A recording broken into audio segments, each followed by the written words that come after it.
It's Christmas time in the U.S. and Wales. Santa Chappie is happy, sharing some tales, telling stories of Christmases from not long ago, while El Chatty is here enjoying the show. It's Christmas time with El Chappie. We're all here together and we're happy. We wish you well, can't you tell? Hurry, Dylan, prep that food, make it snappy. As Dylan, he stays busy as he's looking at his list. Be they naughty, be they nice, he hopes no one gets pissed. The Happy Days show is for all to enjoy, except for Dana, that wanker Speedo boy. It's Christmas time with El Chappie. We're all here together and we're happy. We wish you well, can't you tell? Hurry, Dylan, prep that food, make it snappy. There's lots of love in the chat for each other. Everyone treats the other like their brother or sister in some cases, don't you know? Aaron Hack's bus is coming with El Chappie in tow. It's Christmas time with El Chappie. Ceredigion, Rhode Island lady are happy. So is Lisa Reed and Disney Queen. Come on Christmas, hurry up, don't be mean.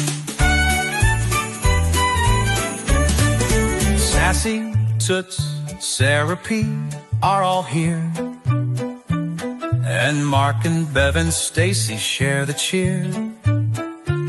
And then, of course, we have the Sweeneys. We love Tracy more than Dana, such a weenie. It's Christmas time now and then. Robin G will be riding through the glen. Boston Amy is also here, while the following folks share the cheer. Rhodey Dye, Gary Beeston, Hippie Chick, Crystal, Heather Taylor, Daffy Dill, Les, Daniel F, Ruka Shrew, Half Pint Viv, Terry Martin, Yaya Trucker, Kelly Eggleston, Corn Pope Keith. Merry Christmas to all, and to all a good night.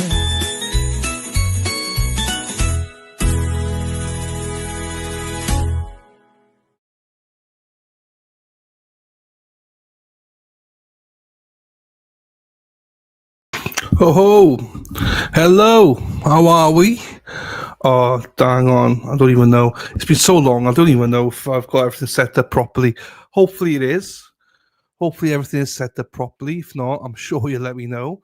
How are we, people? It's been a long time. It feels long anyway. Jeepers. We've got a few people here. Some of the rags here. Heather, she must be sleeping right now, but Heather was in here earlier. Hope you're well. Potty Mouth. Kelly. Hello, stranger. How are you?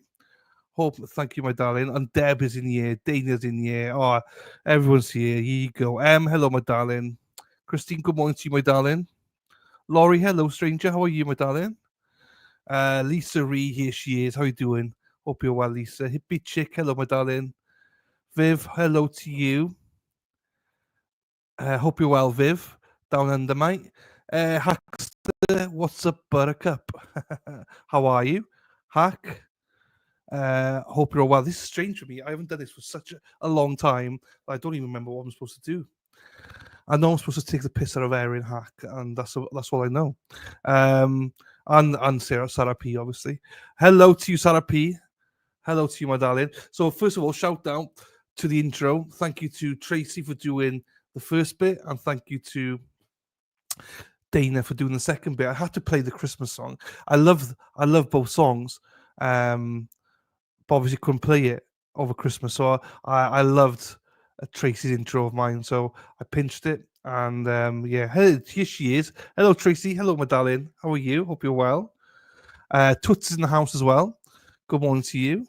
Hack, you know I love you, Hack. You know I love you. Yes, come on. It's nice to see all these names. Hello to you all. Sorry it's been so long. So those that don't know, I caught the bug over Christmas. Jeepers. My Christmas day was on, I think, the 5th or 6th of January. We had to cancel Christmas. We were all so ill. So we just recovered. But yeah, hope you all had a wonderful Christmas, a wonderful New Year, and everything. We got new speedos. Yes, hang on, if you want to see it. Oh, don't cover Dana. Can't cover Dana. There you go. That's the new speedos tuts. Dennis is packing. I had to hide Dana's and mine a little bit. But Dennis is packing. Fair play to him. But yeah. So yeah, hopefully it's nice to see you all anyway. It is nice to see everybody. Need a Wales Speedo M. I know, I should. I know. There are Welsh Speedos as well, but I haven't got one. I don't wear Speedos. Trunks I wear, but not I really wear that many trunks. But yeah, it is very American, isn't it?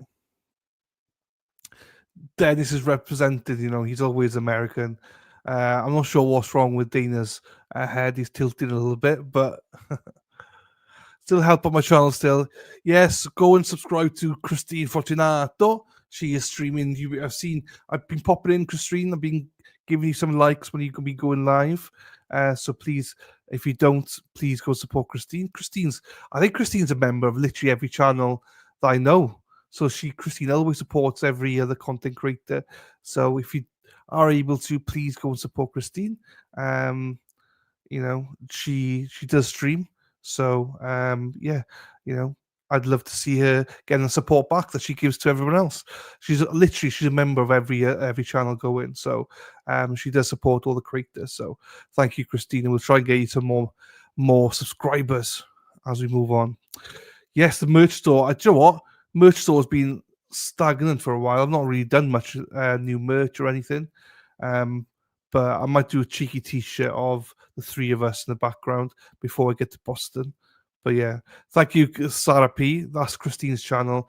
Please subscribe to it if you haven't done so. I know most of you have anyway, but literally she is everywhere I look. I only go on a few channels to watch, but she's always a member or subscribed.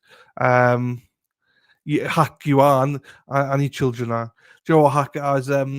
I got to see your gift for my niece yesterday firsthand. The dancing thing is actually quite cool. And my niece is playing with it, but she's got chickenpox. She was 5 years old yesterday, but she's been off school most of the week with chickenpox. So she's a little bit of so she had a crap Christmas, crap birthday, but she still enjoys your little dancing Erin Hack. So yeah, and all my other nieces do as well. Actually, they play as well. They're quite competitive over it.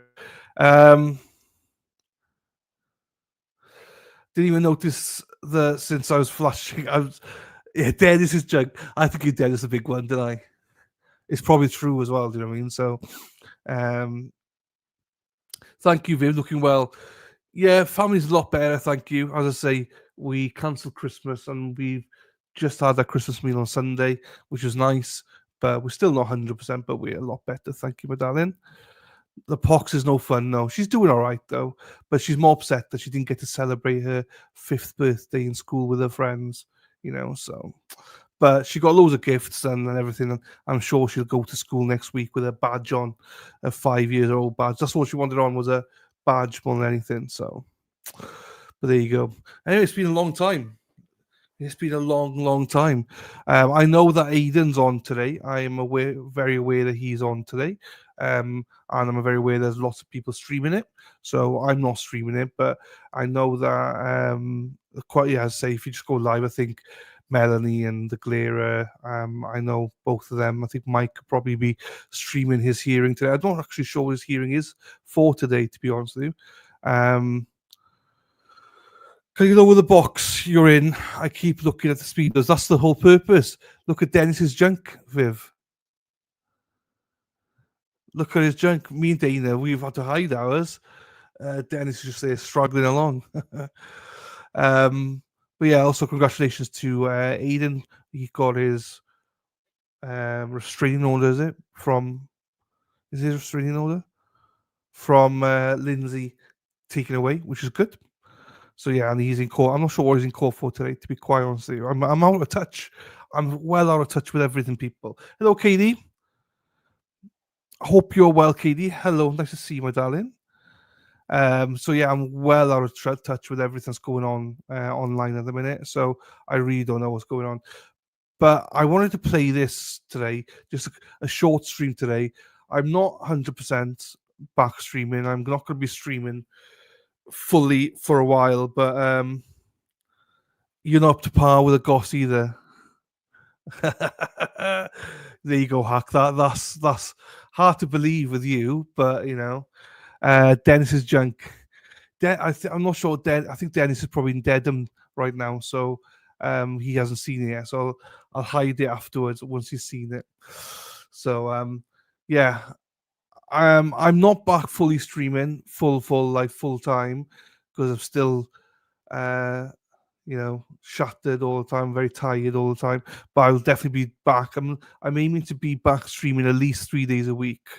Not full days, but like 2-3 hours a day for at least 3 days, maybe more. I'm not sure yet. We'll see how it goes. But there's not many trials, which is good. So I don't feel like I'm missing anything. I'm definitely doing the Karen Reed trial. I'm not missing that.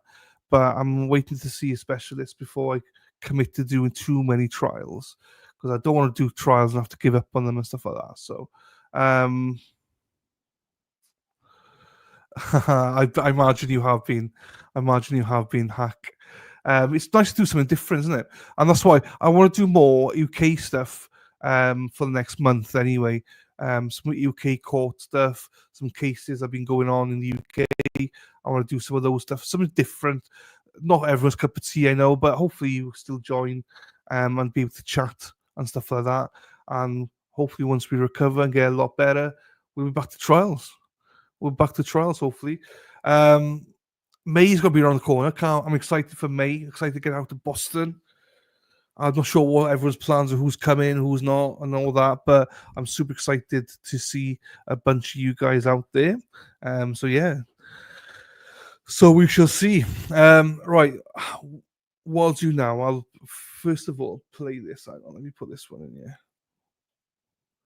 Not sure if you've heard about this case. She's a prison officer.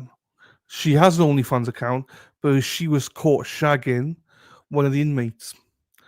She's doing the dirty with the inmate in one of the strictest jail or prisons in the UK. Hello, Kelly. Thank you, Dan. I'm going to try and do a schedule on it. I think I'm definitely going to be doing Tuesdays, Thursdays, and I think I'll do a little bit on Saturday mornings as well. I might do members only on Saturdays, just for like an hour or two, whilst you guys get ready in the morning, something for you to do over breakfast. But then I might increase it. I don't know. I'm not going to commit to anything, but I do want to commit to at least 3 days a week. So, and I think every Saturday for the foreseeable future will be like an hour, 2 hour stream, and we'll just do it members only every Saturday. So,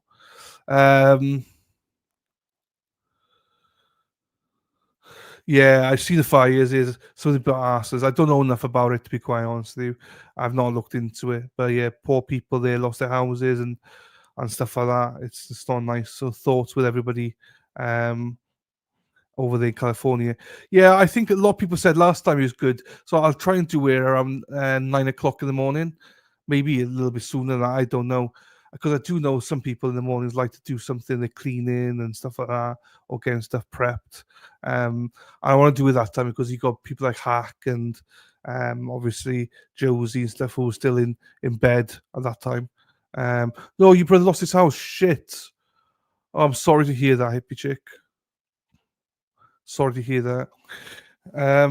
Thoughts with him and the family, hippie chick. That's shit, isn't it? That's it. It hits home even more when you know people have lost their houses and stuff, or lost their lives. I'm not sure if anyone lost their lives and stuff. Yeah, so sorry, my darling. Well, that's shit, isn't it? That is shit. Even more shit when you know people. So anyway, we'll get back to that again. We'll get some people on. Hopefully, we get Dana on Saturdays, and we'll get some people on. 10 people now, as if shit. That's how much I don't know what's going on. You see, That's how far removed I am from everything.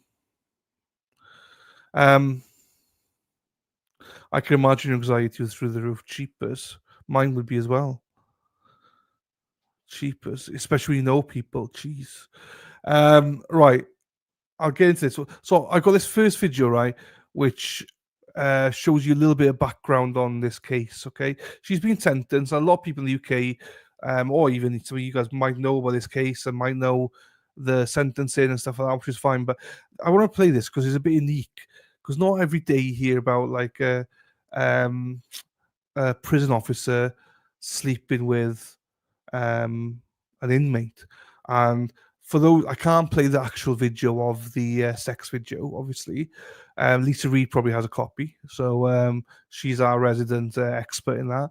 But if you Google it, Wandsworth prison officer, sex with inmate, it'll come up. You'll see her. She was in, she was in a gear. She's been recorded. So we'll see what this covers. I've not really seen what this sidebar has to say. I know you're going to say that.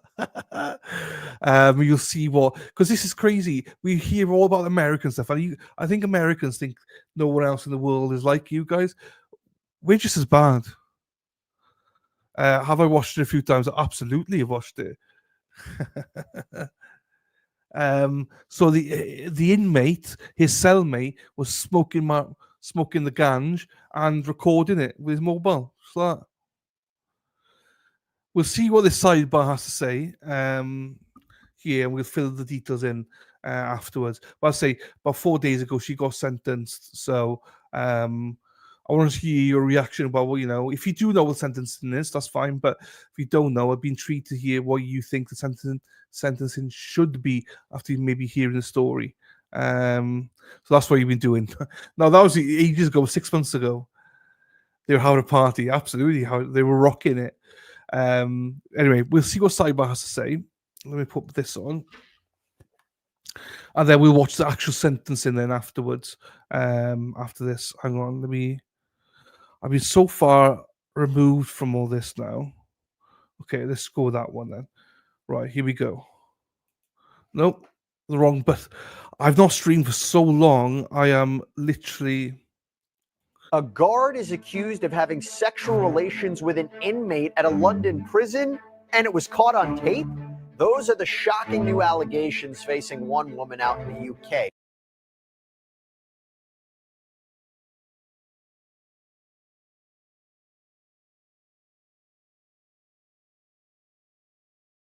We're going to bring on prison consultant Justin Paperney to talk about it. Welcome to Sidebar, presented by Law and Crime. I'm Jesse Weber.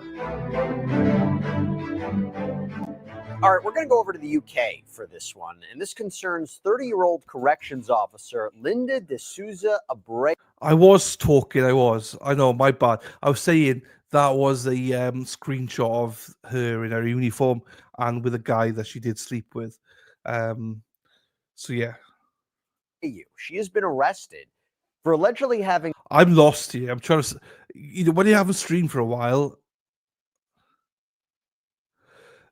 it's hard. Maybe they're in. Well, you can have a look here now. Sex with an inmate at Wandsworth Prison late last month. The prison reportedly plagued by violence, vermin, and overcrowding. We'll get to that, but let's talk a little bit more about that, because what's more is this encounter, or reported encounter, was allegedly captured on cell phone footage, a video that is circulated on social media. Now, we obviously will not show you this tape, but it purportedly shows Abreu dressed in prison garb, engaging in various sex acts with a prisoner in a cell, while another prisoner, presumably this man's cellmate, films this, looks on, he's smoking, making comments such as, "Guys, we've made history. This is what I'm telling you. And this is how we roll in Wandsworth." So the arrest comes after an investigation was launched by the Metropolitan Police after they became aware of this video. Abreu appeared at the Uxbridge Magistrates Court in West London. She is charged with misconduct in public office. We believe this is defined as willfully and without reasonable excuse or justification, misconducted herself in a way which amounted to an abuse of the public's trust in the office holder by engaging in a sexual act with a prisoner in a prison cell. Now, she was granted conditional bail, but here's the thing. She's a Portuguese national, and reportedly her passport was confiscated. She's forbidden from international travel. She's reportedly electronically monitored for a large portion of the day as well. And again, So she did have OnlyFans. She did have OnlyFans, but it wasn't posted on OnlyFans, is how I'm led to believe, and she didn't do it for that purpose. You'll find out more now as we go along. The suitcase was because she was flying to another country. Hello, Unicorn. Hello, my darling. How are you? Lovely unicorns in the house. You see, when we play sex tapes, people, we got Lisa Reed coming out, Unicorn, Hippie Chick, Viv. Can you stream like this every day asking for a friend? What do you mean? What do you mean? What, as in I'm not sure what you mean. As in I think I know what you mean. Can you stream like this every day asking for this I'm hoping to do 3 days a week. Oh, sex scandals. Right, yeah. Yeah, I can. Because I do want to do more of these things. The UK stuff. I want to do more UK scandals. Bow chicka wow wow. Yes, I'd love to hear you stream chat. There you go. Yeah, I'll try and do as much as I can. I am going to build up on it, I promise. Hello, beautiful and appropriate. Hello, my darling. How are you? How are you? Nice to see you, my darling. Hope you're okay. I was thinking about you and your injections. I hope they're going okay for you, my darling. Sex scandals. I think she means all the bitches are coming out. Look at them. Unicorn sex scandals. Look at that. And he brings out Lady Law. The gilf is on fire. As soon as you do this, jeepers. All the ladies are in the chat now. Here you go. UK story. Yes. You got me mixed up with Lisa, you're the only one that provides the videos. Have you been working on your halves? What's up, LL? Your package looks great. I know. I'm trying my best, people. I'm trying my best. But Dennis's package, cheapest. Hang on, let me get Dennis's up. Oh no, this is what I mean. I can't. No, wrong one. No, not that one. That's the one. Dennis's package. Look at it. Dennis is packing all day long. Sex cases always make it interesting. I know. Well, but there's quite a few. I'll try and dig some stuff out. I'm not going to obviously can't do sex cases all the time, but I will do more UK cases every day as much as I can. Should be interesting. Absolutely, one story, one too many. But I love you for it. I do love you for it. On the 20th, boiler broke just before Christmas. I have a new one now. Trying to make it through Jan. Oh no. Hope you're okay, my darling. It's not this weather, I know. In Birmingham, it's not nice. But yeah, I hope you're okay, my darling. It's not good. Dennis. I know Dennis has got a big schlong. Look at this all the way. Yeah, it doesn't say much about me and Dana, though, does it? Right, let's get back to this one. You ladies, unbelievable. Unbelievable. I haven't even got Gary here today to protect me. Cheapers. So yeah, so she was on OnlyFans before we start, but this video did not make it on OnlyFans. But it is out there. I obviously can't play it on here, but it's out there. If you put Wandsworth prison guard sex tape is in there, you can see it. So and it's not that risque. It's not that bad. So, you know, We don't have to put any warnings or anything, trigger warnings or anything like that. Right, here we go then. I just love that surge of women come in once we talk about sex tape stuff. And as soon as we talk about Perry comes in the house, Perry, I've not seen you for ages. Perry, how are you, sir? It's been a very long time, Perry. It's lovely to see you, my friend. Lovely to see you. I hope you had a wonderful Christmas and a happy New Year, my friend. As soon as we play this, Perry jumps out from nowhere. I love it. I love it.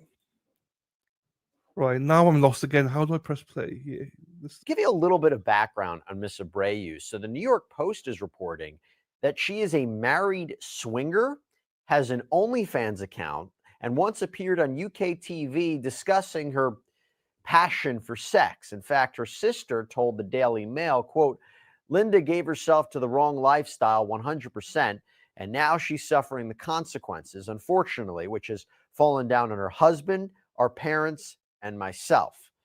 Ms. Abreu is scheduled to appear at Isleworth Crown Court on July 29th. Okay, I want to bring on right now a guest that we haven't had on Sidebar before. I'm looking forward to talking to him. Prison consultant Justin Paperney. Justin, thanks so much for coming on. What a case to talk about. Now, before we even get started, my understanding is, let's talk about the prison. You are familiar with this prison, right?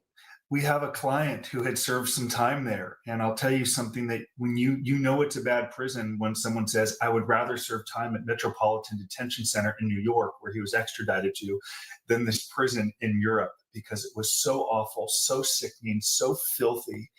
And it really, the tone was set at the top with corrections and leadership. They let the prisoners run the asylum, in his own words. So when you have that sort of leadership, you could expect these sort of things to happen. And most people who go to prison are thinking, what can I do to create a record to get out as quickly as possible? In this prison, very little programming, very little correcting, and enables these people, or some of these prisoners, to get away with whatever they like. I will say it is surprising to so many people when they hear this story, though I will tell you, hardly a week goes by without some prison guard or correctional officer getting arrested for something. This might be at the top, a little different, having sex on camera for the world to see. But these things happen, from penitentiaries to minimum security camps where I serve time. And hopefully it brings attention to corrections in ways that we can manage these institutions a little better, with hopes that it helps people transition back to society better and to create safer communities. But people are stunned, not me. Yeah, something you mentioned, based on the video, Miss Abreu, it seems to me, knew that she was being filmed. So it wasn't like it was in secret. You had mentioned that as well. Going back to Wandsworth, though, how does a prison like this get to be at this point? I mean, it's a famous prison in London, right? There's been a lot of notable inmates. It gets to this point because of when it was built in the 1850s.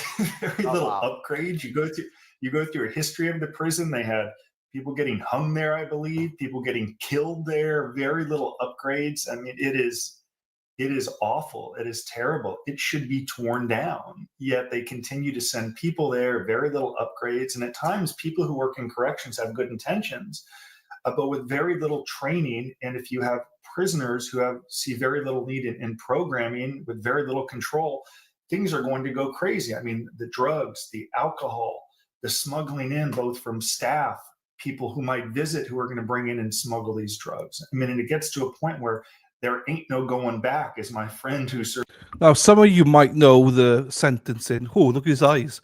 Some of you might know the sentencing for this case, but I put a poll up, so I just wanted to intrigue to see what you thought she would get for this. It was sleeping with an inmate. So even if you do know, what would you have thought she would have got for this? And if you don't know, don't Google it. Just put it up, see what you think. Yeah, UK prisons are a mess. So 80% of you, 8 people think it's probation, no prison time. And then 2 people think 3 to 5 years. Okay. Right. Served time in that prison, who thankfully was so grateful to get extradited to America. He said there ain't no going back. And a lot of staff at the top just give up, might just view it as a paycheck, get through it day to day. And sometimes in corrections, if there's one guard or correctional officer or case manager that really stands out, that really wants to try, sometimes they can be ostracized by their colleagues. Hug-a-thug is something they will use here in America, right? So sometimes they just give up and they say, it's a paycheck. I'm going to do the best I can and try to avoid problems. And this is a maximum security prison. I mean, what kind of offenders are we talking about that are housed at Wandsworth? Yeah, violent, drug offenders, all sorts of offenders. The prison, if you were to Google it and look at it, built in 1851, the next step should be tearing it down, not rebuilding it and moving those prisoners elsewhere. What a story. I mean, what is going on in the world? And speaking of which, when you think about it, think about how unpredictable the world is. You know what comes out of nowhere? If you get hurt, you're injured. What do? That is so scary. But that is why I want to take a minute to call out our great partner and sponsor, Morgan & Morgan. This is a firm. No, you don't. No, you don't. No, you don't do that. We don't advertise it. No free ads here. Just fire here. The draconian in the UK, yes. And of course, the idea of that she seemingly knew she was being filmed, or Yes. that's the allegation. But this was so blatant. And was it the idea that you weren't shocked this happened in general? Because have you seen That in your it's on film. experience that it's on film? She gave permission for it to be filmed. Just to give context, she gave permission for it to be filmed. She didn't know it would be posted publicly though. She didn't give permission for that. Just yeah. I mean, if you watch the video, you can see the other inmate who was like in her face, streaming it, recording it. So.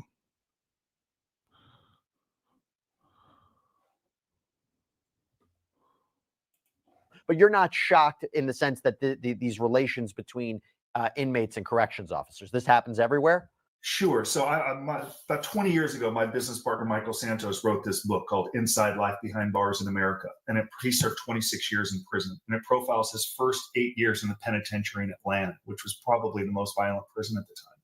And in that book, he writes about prison guards who might be married to another prison guard and prostituting out their wife, who is another prison guard, for myriad reasons. So certainly these things happen, like I said, from the penitentiary to the high, medium, to the low, to the camp. I served time in a minimum security camp, these cushy country clubs that people call it, where you could walk off at any time.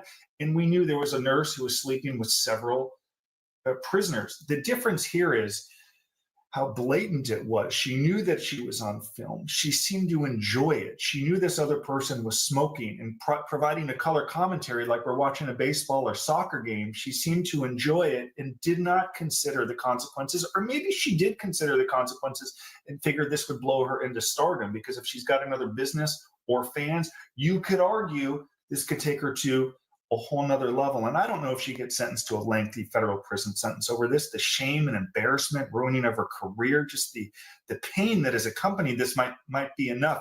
You could actually argue this gets her closer to what she might already want, a career in this space. We've got to embrace that. Well, of course. I mean, we're speculating at this point. And of course, Yes. we know that there's been reporting that perhaps she does have a sickness, some sort of, you heard the statements from her family member about what's been going on with her. So we don't really know her precise motivations or what she might be struggling with. I guess I would ask in general, you mentioned there was a myriad of reasons why prison guards would pimp out their wives to the inmates. In general, why do we see prison staff having sexual relations with inmates? I mean, in your best guess of why we see this happening. Well, I can tell you the majority of them are very admirable and go into corrections to want to help people and train and correct. I worked with phenomenal case managers, and I was grateful for their support. But in any industry, there could be anomalies or people that stand out. When I get calls from prison guards who have been arrested, at times they tend to blame the inmate. I was exploited. I was manipulated. I was trying to help them. A little bit of the Stockholm syndrome, where I had a lot of sympathy for them, and I heard their stories, and they had tough backgrounds, and I didn't think they should be imprisoned, and I wanted to help them, and they have no money coming in because their family can't send money. So if I could bring in an iPhone or maybe a little bit of marijuana to ease their pain, or some food and things that make their time on the inside a little better, it's not fair how they've been treated. So any guards that have reached out to us who have been indicted say, I feel as if I was manipulated to some degree. And they're very charismatic and they're good salesmen. And then one said that's why they're in prison after all. So I encourage them to accept responsibility, to not blame the prisoners for their plight, but to recognize they made really bad choices. So I want to be clear. Most in corrections are terrific. They care. But there are those, though, there are those who take advantage and who some enjoy it, right? It can be, any job at times can be monotonous, day in, day out, day in, day out. It can be a little exciting if you're going to get paid a little money on the side and bring in some things, the drugs, the iPhones. It can be a little exciting, shake up the monotony that any human feels in their day-to-day work life. The problem is most correctional officers say, stop, this is my job, I'm not going to do it. Some succumb to that temptation, and terrible problems follow. We have, like I said, a guard a week, I believe, in America gets arrested. It's global, and their life changes forever. And many of them end up in federal prison. This woman may end up in prison. Yeah, and it's interesting. It goes back to something that I've explored before with this idea of why serial killers receive love letters. And one of the things that we've explored, and I've spoken to professionals about this, is that there's something about the fact that the inmate is locked up, that you want to have a relationship with somebody, you know where they are, they can't come out. It's a little bit of control. I know you're not a psychologist, but do you think that's a fair assessment? We also see this happening at times. There's no doubt when you're around someone that someone's living there and you're around them in the chow hall or the chaplain or in the unit, it is inevitable conversations are going to open up. There's going to be similarities. There is no question that's going to happen, and you form a connection, and before you know it, a connection can turn into a romance, and some don't have the ability to stop it. And as a result of that, there's lasting pain. I mean, look at, even if this woman avoids prison, look at the shame and pain she is enduring, going to that courthouse, trying to cover herself. But with the internet, you can't cover it. And to your point earlier about what is so different about this, when Michael was in prison writing about these experiences in Atlanta, there was no iPhone, right? There were no iPads where prisoners can film it. So he's writing about it. To have someone film it and then put it out there for tens of millions of people to see is just is something so unusual. That's my question to you. I also, the cell phone, right? How did the cell phone make its way into that cell? Is that allegedly from her? I mean, I don't know how do people sneak? Do inmates? Would they be able to sneak in a cell phone? Contraband. It's as easy as, it's the easiest thing you could do right now in any prison in the world. You have drones dropping packages into prison yards that have food and iPhones and drugs. Guards may smuggle them in. People may visit and bring them in. I estimate in some prisons, 40% of the prisoners have iPhones. I mean, that's a global issue. So it is very easy to get these iPhones and contraband into the prison, sometimes by corrupt staff, other times by visitors. It's not hard. That if you have a will, there's a way in prison. That much I can tell you.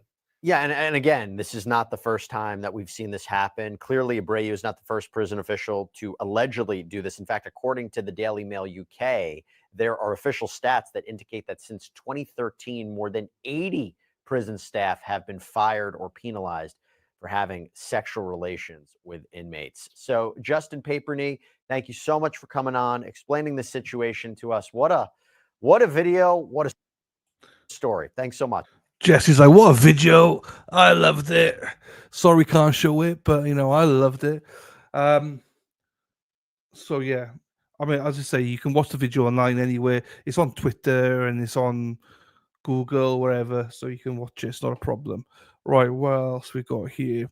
So whoa, whoa, whoa, whoa, whoa.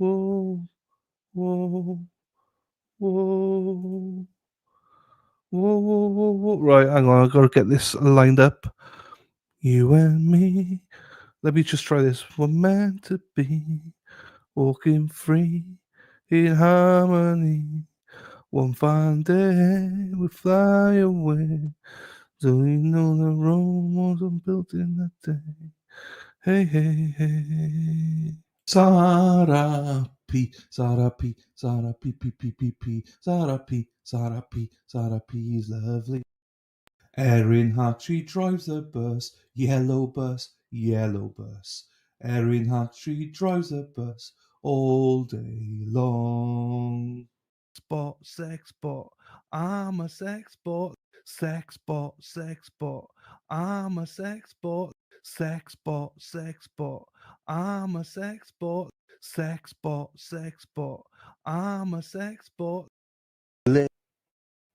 Ole, ole, ole, ole, ole, ole, ole, ole. Erin hack, hack, hack, ole.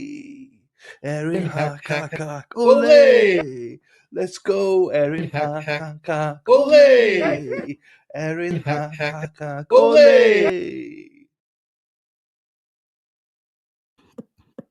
There you go. Right, I got most of that. I was trying to get this up.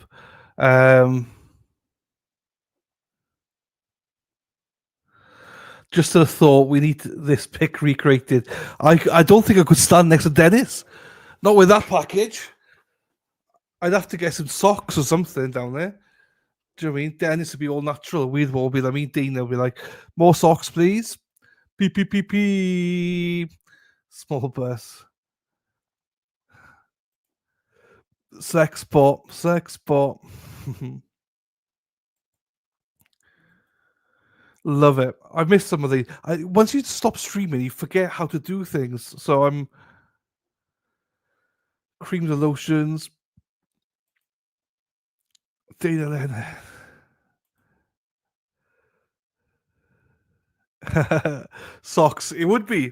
It would be dead. Not for Dennis, for me and Dana. Happy days. Missed you also, man. Missed you as well, Sarah P. Sorry it's been so long, people, as I say. Right. This is the sentencing. Oh, all night long, all night, all night. Where the fuck is this? Here we go. Here. Linda Catherine. Right. So just remember, they all wear wigs. So yeah, the poll so far, 19% think 1 to 2 years she will get. The 56% think probation and no prison time. 3 to 5 years for 19% of you, and 6% think it'll be 6 to 10 years. Hello, Les.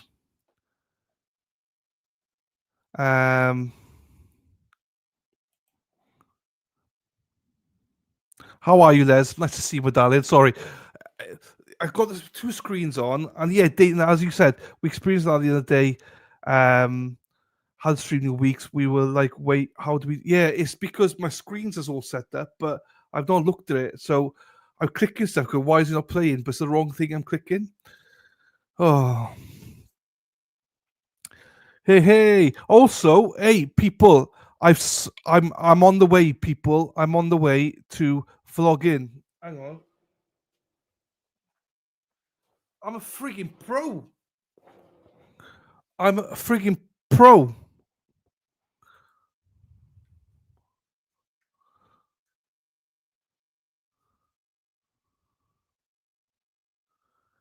Hey, I'm vlogging. I'm vlogging. I'm vlogging. I'm not vlogging. I'm not vlogging. But this is. Oh, I've been practicing. Why is it going like that now? Is that the right way?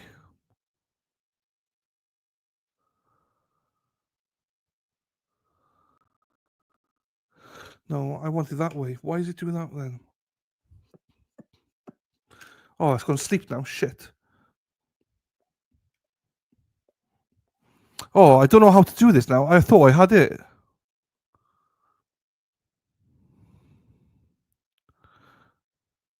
It's on portrait, but I want it on. Oh, fuck.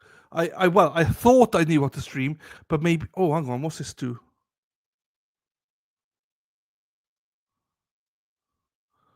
Why won't it? No, continue.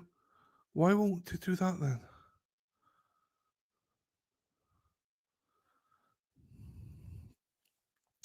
It's in portrait mode for some reason, and I want to do it. I don't want portrait mode.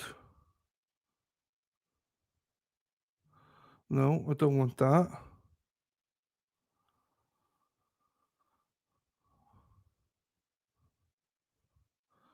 Oh, okay. Well, I haven't fixed it then. I don't know what I'm doing. I lied. I lied. Tell me what, tell me, sweet little wise. I have lied. Sorry. I don't know how to stream it. I don't know how to do it as from portrait to landscape because it's landscape I want.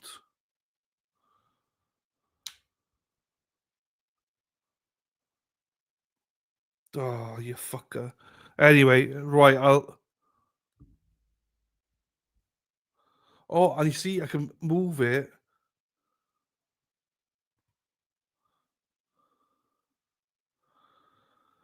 Hey, beautiful. Talking to myself, sorry. Keith! Keith. Oh, don't worry, Pichik. Yeah, there was history. It was something. There was something. We did speak about it last time. Oh shit, I'm recording it. No, don't record. I don't want to record.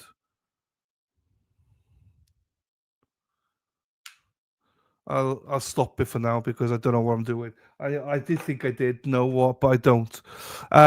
Let me get this for you. It's something to do with lice. It is. So, why do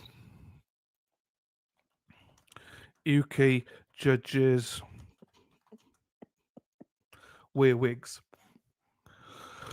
Oh. So, history of court dresses. Save and close.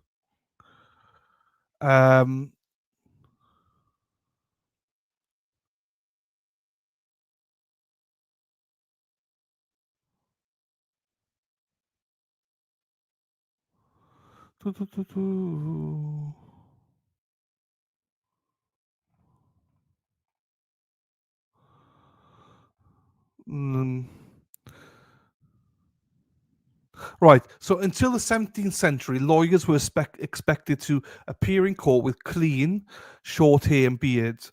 Wigs made their first appearance in the courtroom purely and simply because that's what was being worn outside the reign of Charles.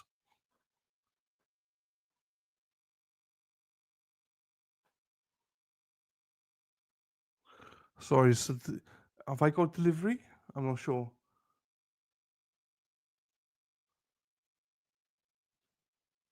There's a delivery van outside, but it might be it's like one of four of us, and I'm waiting for some packages.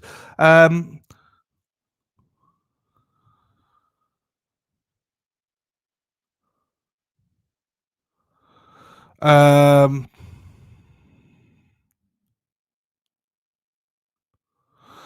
yeah, no, that's not really helpful. There's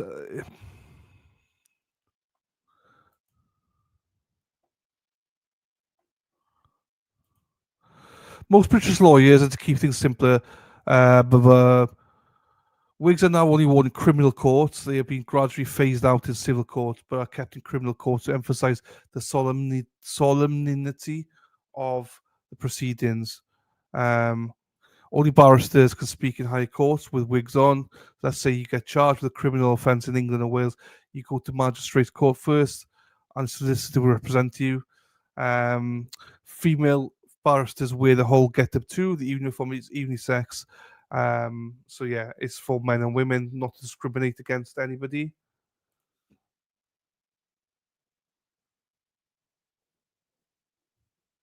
I don't think that was for me. Anyway, we'll see.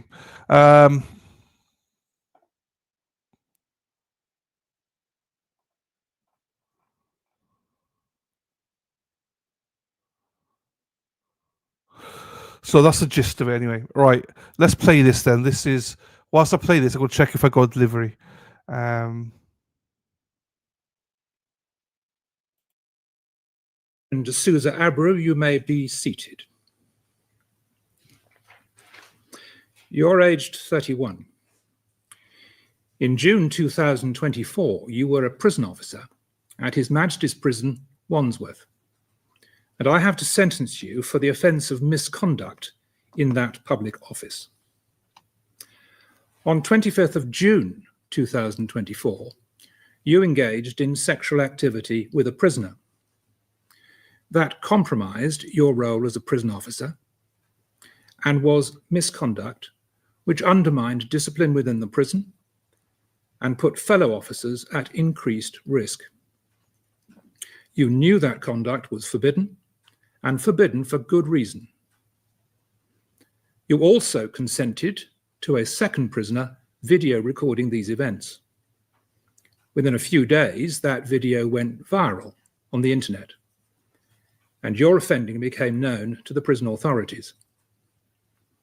You have asked for 2 other offences of misconduct in a public office to be taken into consideration.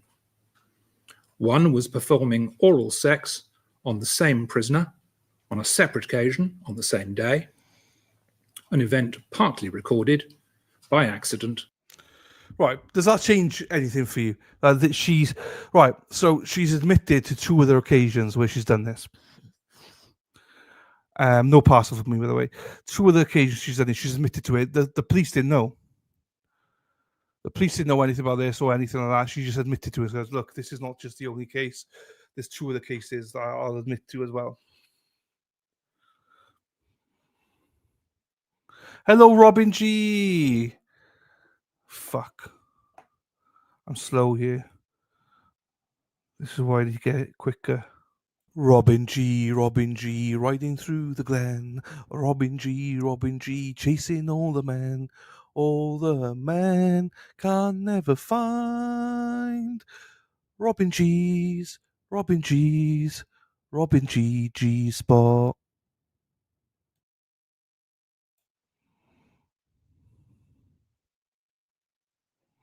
What would you vote now, Toots?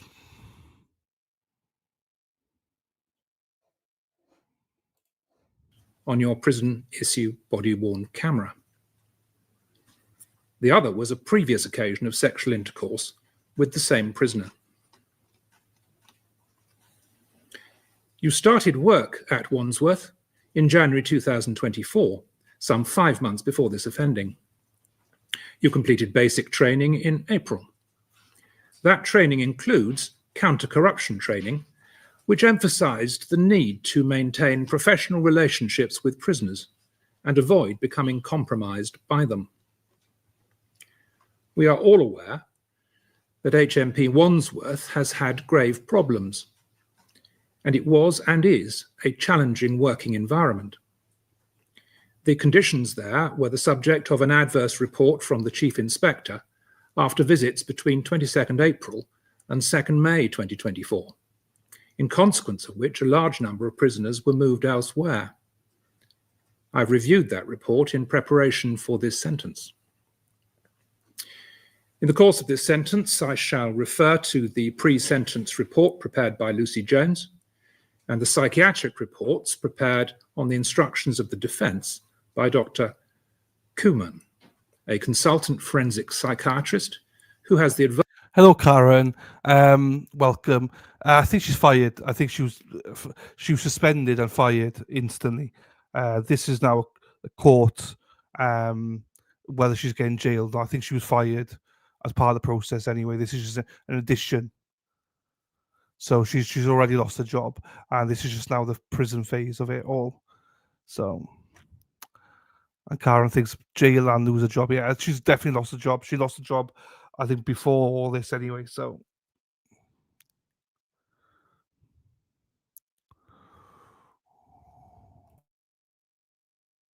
advantage that he worked at Wandsworth in the recent past.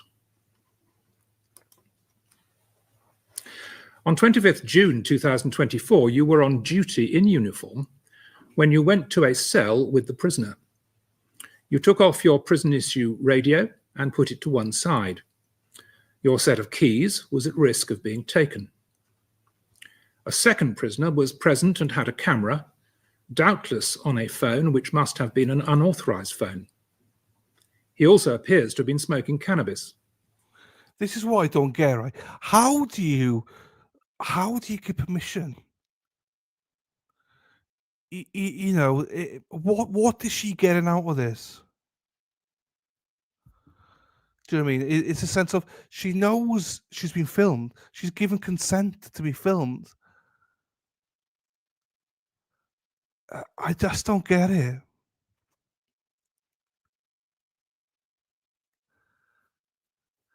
Don't worry about being horny. It's absolutely fine.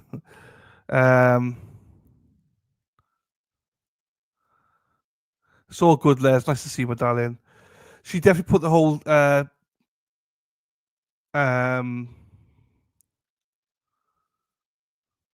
she definitely put the whole jail in thing. Hang on. Two things here. That's not his real hair. That's a wig that they all have to wear, male or female, and barristers as well.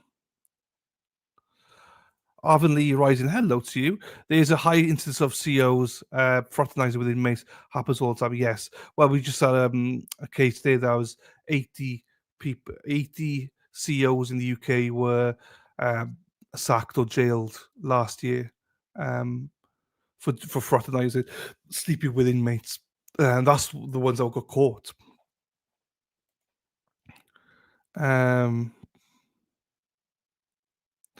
She wanted to get a freak on. Yeah, I know, but still.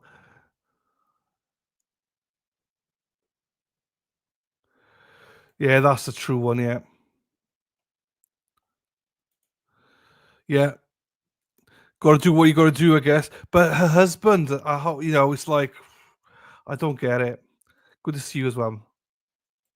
I don't know. I just, the whole, if he filmed it in secret, I get it.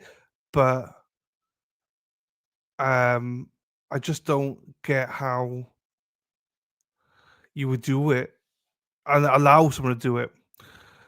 The bug is gone. I'm just waiting to see a specialist, so I'm not back full time yet. So yeah, I'm not back yet. But yeah, right, go. That was an American one, wasn't it? Yeah, that was another case. Rather than challenge his possession of a phone or cannabis, you consented to him recording what was happening. The recording lasts some 4.5 minutes, during which you gave the prisoner oral sex, then vaginal intercourse in a number of positions, before concluding by giving him more oral sex. You participated with evident enthusiasm. The second prisoner recorded events and provided a commentary by way of encouragement, including saying, "Guys, we made history. This is how we live at Wandsworth, bruv. And you know you are a gangster." Both prosecution and defense asked me to view the footage, and that I have done. Through your lawyers, you have provided a written basis of plea accepted by the prosecution, confirming that you consented to the sexual activity and to the second prisoner recording it. You deny that you had any prior knowledge or gave any consent for the video to be uploaded to the internet. You also deny any intention that the recording be uploaded to an OnlyFans account that you'd opened in the past, but which had been dormant since January 2023.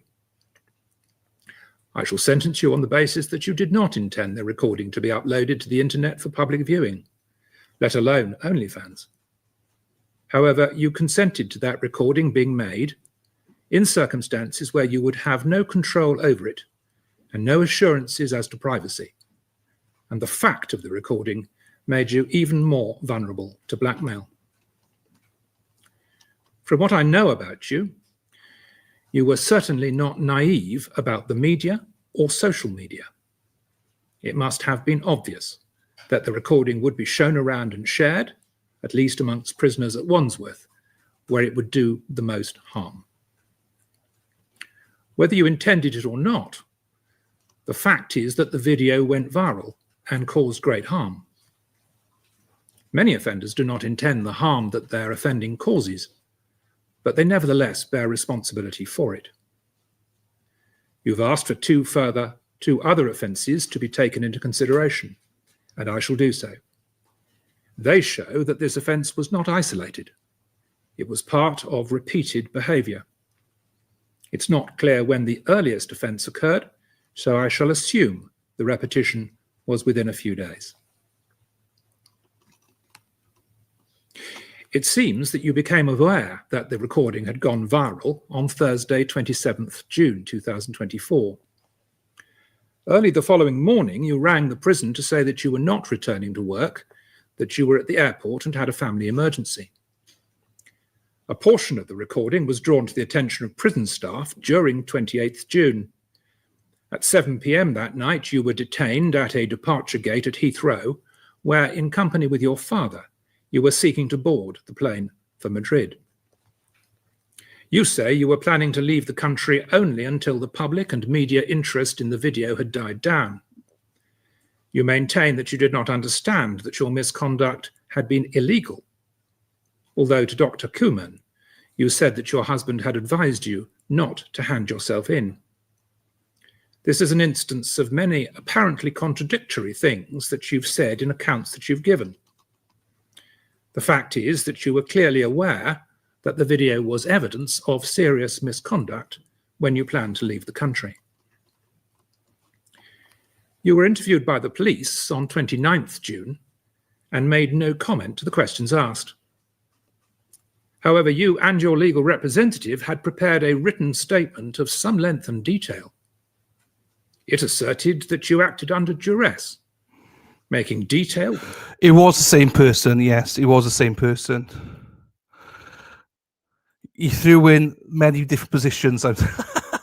Lilo loves it. Tracy Murray, she's still here. Hello, my darling.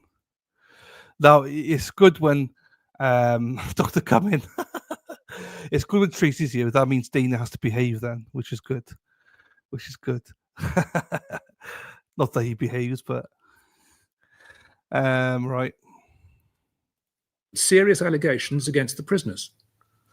In effect, you accuse the prisoner of rape, aided and abetted by the second prisoner. You've now made it clear that was a false allegation, supported with false details. It was one intended to avoid the consequences of your own criminal acts, and means that I must consider your other statements intended to minimize your culpability with considerable care. You maintained that assertion at the hearing before the magistrates, but then pleaded guilty to the offence at the first hearing in the Crown Court. You will therefore receive the standard 25% reduction in sentence. Your advocate has confirmed that all you said at the police interview suggesting that you were under pressure or believed that you were under pressure to engage in this sexual relationship was untrue. He's also made it clear that all you said to the author of the pre-sentence report or to Dr. Fallon about pressure on the day was untrue. Okay, so I'll do a new poll then, because people are saying they want to change their votes and stuff like that. So let me do a new poll then for people. So bear with me in a sec. Oh shit, hang on. Let me end that poll then, because people are saying they're changing their votes and stuff. So let me entertain you. Boom, boom, boom. Let me entertain you. Boom, boom, boom. It is weird, Unicorn. You're right, my darling. It's very weird to watch it, but I enjoy watching it. What I like about it is that they go into detail about the case. Do you know what I mean? It's not like as if it goes, it goes into it thorough. Where sometimes it's a case of, well, I'm sentencing you to X, Y, Z, but no, not this. It's like I'm sentencing you to this and this for these very reasons. This is the threshold. This is why I'm not doing this because of these reasons. Blah blah blah. Here we go, boom boom. Here we go. Here we go, chanty coo doo doo. Da da da da da. They have to do the reason. The reason they do it is because obviously some people can't afford bail, so they have to do it that way. Do you know what I mean? Because if you've been sat in prison for 2 years, then he deserves to get back, because if you can afford the bail, then you've been out on the streets for 2 years. So that's why some people, if they think they're going to be done, they don't take the bail anyway. Right, here we go. Right, how we voting, chat? How we voting? So 44% no prison time, 44% 1 to 2 years, and then 11% 3 to 5 years. Okay, interesting. Here we go then. Let's get back to it. In short, all suggestions recorded at any stage that what occurred in that cell occurred because of any pressure were not true. The Sentencing Council has not issued a guideline for this offence, and therefore I follow the overarching principles. I also take account of passages from the Equal Treatment Bench Book to which I've been referred. There's a clear distinction from other cases where lengthy sentences have been upheld, in that your compromised position came to light before it could be used to put pressure on you to reveal security information or bring in contraband, although you had made yourself vulnerable to such pressures. I have to assess harm and culpability. To assist me to assess harm, I've considered the statements of prison staff Marsha Silborn, Andrew Davey, and Ian Blakeman. As the guideline makes clear, where the harm caused is greater than that intended, the sentence will normally be assessed by reference to the harm suffered by the victim. And I perceive the victim here as being the prison service. Harm includes not only that actually caused, but that which might foreseeably be caused. At the time of the offence, you were distracted from your job and your radio and keys were at risk. That is, in itself, a risk. An inappropriate relationship, whether freely entered into or the result of manipulation by a prisoner, creates a significant risk to the good order of the prison and makes the prison officer vulnerable to coercion by the prisoner to disclose information or carry contraband. If other prisoners become aware, then that undermines the authority of the officer. Other prisoners may likewise seek to coerce the officer or suspect that prisoners are not being treated equally. Such relationships are utterly corrosive within the prisons, and any sharing of recordings within the prison will make matters even worse. The presence of female officers in the male prison estate is described by Ms. Silborn as invaluable. The consequence of your behaviour becoming known within the prison has been that female officers at Wandsworth have been subject to abuse and harassment from prisoners. Female officers have reported being subject to sexual approaches and say that they have become seen as fair game. The consequence of the recording going viral, a result you did not intend, but which was certainly a consequence of your offence, has been that prison officers have faced heckling and harassment. They've been confronted with sexualized images, falsely suggesting that your conduct is typical. Children of your fellow female prison officers have been teased as to what their mothers do at work. It's inevitable that the damage for which you were responsible at Wandsworth has spread to some degree through the prison estate. It will impact on the reputation of the prison service, and with that, the prospects of recruiting and retaining staff. It causes anxiety amongst those close to vulnerable prisoners who worry more about the environment in which prisoners are held. That recording is still out there and will doubtless circulate indefinitely. You are not responsible for the wider problems of prisons, but you have added to them. The level of harm is high, indeed very high. As to culpability, the starting point must be that during training, prison officers are taught about the need to maintain professional relationships with prisoners so that they are not open to abuse, misrepresentation, or exploitation on either side. Dr. Koeman assessed you as intelligent and insightful. You can have had no doubt at all that any form of sexual relationship was completely forbidden and must have understood the harm that can flow from such a relationship. To Dr. Koeman, you acknowledged that you knew your actions were unprofessional, but said that you did not understand that you could face prosecution. To ensure there was the opportunity to offend, it would have been essential for you to be alone with the prisoners. This was the second sexual encounter with the prisoner on that day. To that extent, the offence was premeditated.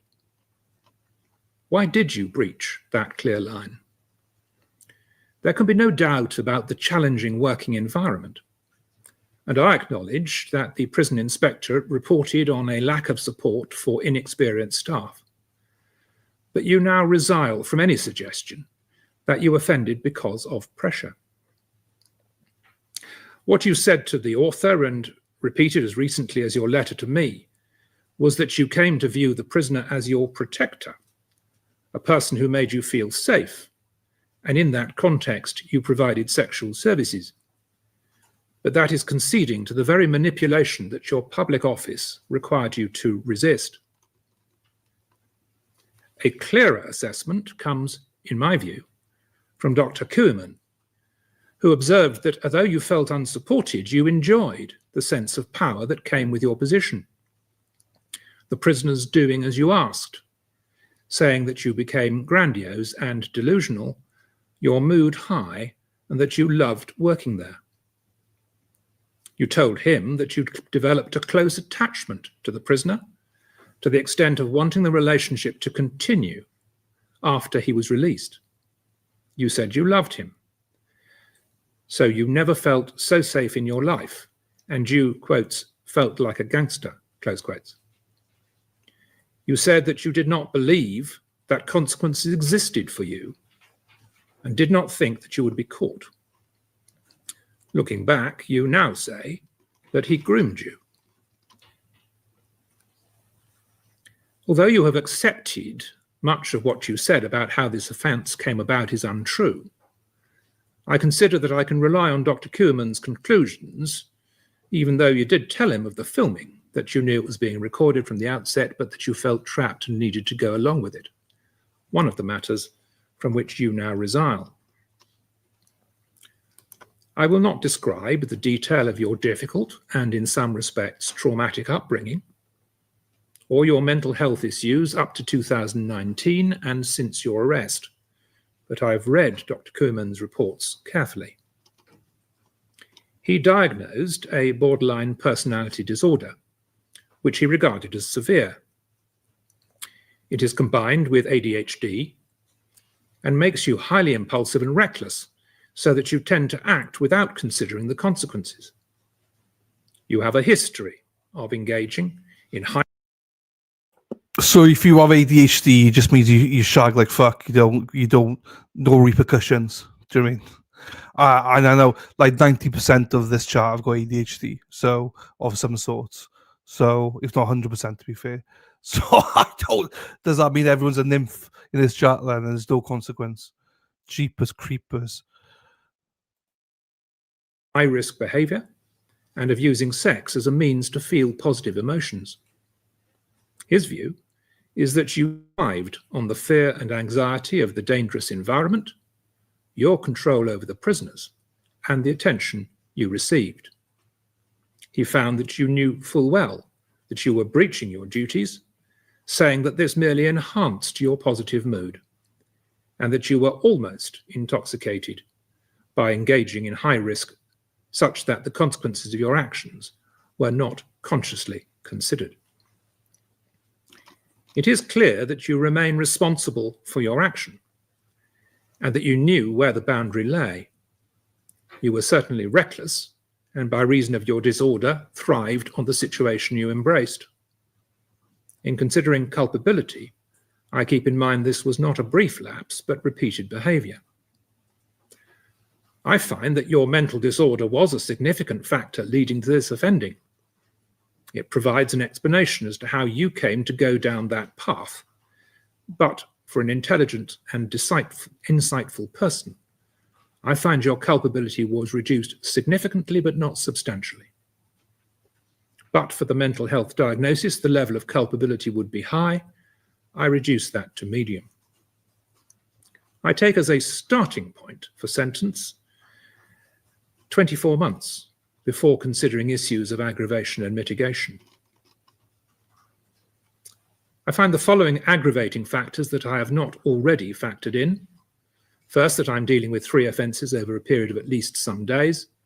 And second, that you made false allegations against the prisoner and the second prisoner in an attempt to avoid the consequences of your action. I've taken account of the consent to being filmed and the consequences of that already. I do not feel able to determine that your attempt to leave the country was a deliberate attempt to avoid justice. There is significant mitigation, and I take account of all that I have read about you. You were of effective previous good character, although that must be of limited effect when it was that good character that enabled you to find work in this public office. I've read the letters that you and your husband have written to me. I take into account your clear remorse. You feel deeply the shame and distress that you have brought on your husband and family. There is a background of trauma set out by Dr. Koeman and in the pre-sentence report that ranks as mitigation separate from its effect on culpability. I must also have particular concern for your now 7-year-old child. Although in your absence your child will be well cared for by her father and grandmother, you have been the primary carer, and any separation will have adverse consequences. Finally, I take account of the fact that given your past work, your notoriety, and your health issues, prison will be hard on you, and that prisons, including female prisons, are full at this time, and their resources, including mental health resources, stretched. You're fortunate to have the support of your husband and family. This offending clearly crosses the custody threshold, as your advocate accepts. Balancing the aggravating and mitigating factors, I find that had there been a trial, the appropriate sentence would have been 20 months. I reduce that by 25% because of your guilty plea to reach the figure of 15 months. I must now consider whether that sentence can be suspended. The Sentencing Council guideline identifies a number of factors, but they do not carry equal weight. The factor favouring an immediate prison term is that appropriate punishment can only be achieved by immediate custody. This was considered in the Queen and Hibbs, a case concerning an inappropriate but not sexual relationship between a prison nurse and a prisoner. That authority confirms that only in exceptional circumstances can an immediate prison sentence be avoided for offences of this sort. That is because of the need for a strong deterrent element. Your offence, for the reasons I've set out, was much more serious than that of Hibbs. The factors favouring suspension are the prospects you have of rehabilitation, there being a low risk of reoffending, and your personal mitigation, including your mental health. Most powerful is the harmful effect on your child. I've considered guidance in the Equal Treatment Bench Book, and the pre-sentence report rightly highlights the importance, where practicable, of diverting women and mothers from custody unless it cannot be avoided. My principal concern here is for your child, although that is balanced by my concern for the consequences for the children of your fellow officers. Your conduct and the harm caused was immensely serious. Even allowing for all the mitigation, I have weighed the need for the strong deterrent element of an immediate sentence against the factors that might lean towards suspension, and concluded that immediate custody is necessary, albeit shorter than it could otherwise have been. Linda de Souza Abreu, stand up. The sentence on you is one of 15 months imprisonment. Of that, you will serve half in custody unless the prison authorities decide to release you earlier. The remainder you will serve on license. You've been subject to a qualifying curfew for 190 days, and that entitles you to a credit of 95 days against that sentence. There are no financial orders I can make, save to record that these. So it's 15 months. Half it, so 7.5 months. She gets 7.5 months in prison, and then take away 95 days, which is technically, say, 3 months. So she gets 4.5 months in prison, and then 7.5 months on probation. So yeah, she'll be 95 days, 30, 60, 90. Yeah, so roughly 4.5 months in prison.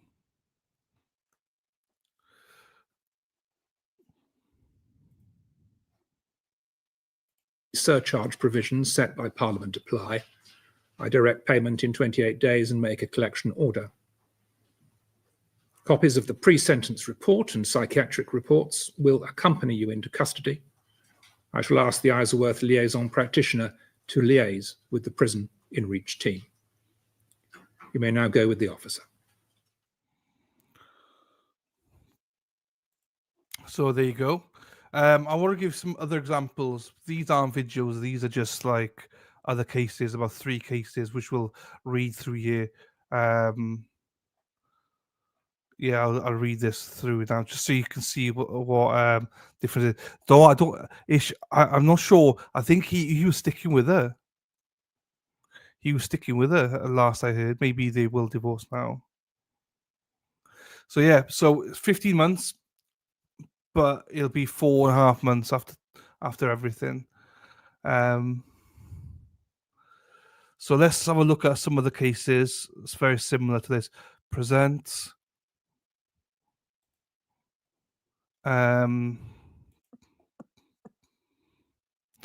Birmingham. This is beautifully appropriate. This is where she's from. She's from Birmingham. Prison officer who had sex with inmate jailed. This is not Birmingham, Alabama. This is Birmingham, UK. So this young lady, I'm not sure if she's young or not. She's 25. A prison officer has been jailed after admitting having sex. She's a hero with an inmate at the prison. Shania Begum, 25. From Leaguery, Telford. Oh, that's going north. Carried out the inappropriate relationship with a male prisoner at His Majesty Prison, Birmingham. She took him into the private areas of, well, herself and the prison, and claimed she was supervising him. Yes, she was on Swinger Show. You're right. She was on a sexual show on the UK, all about swinging. Not this woman, the other woman. This is another one, yes. Staff became suspicious and she was caught in the act after an investigation. She pleaded guilty to a charge of misconduct in a public office and was jailed for 16 months at Birmingham Crown Court on Thursday. She had worked at the Category B prison in Vincent Green since December 2018, when she claimed to be supervising the prisoner. They instead had sex when they could not be seen by other officers or inmates, the aforesaid. Begum was arrested on 3rd of October 2022 and refused to answer any questions from detectives. The behaviour of Begum clearly erodes the public's trust in her as a prison officer, and she now faces a period of time behind bars. So that's 16 months. Here's another one. This is a HMP alt course. I'm not sure where that is.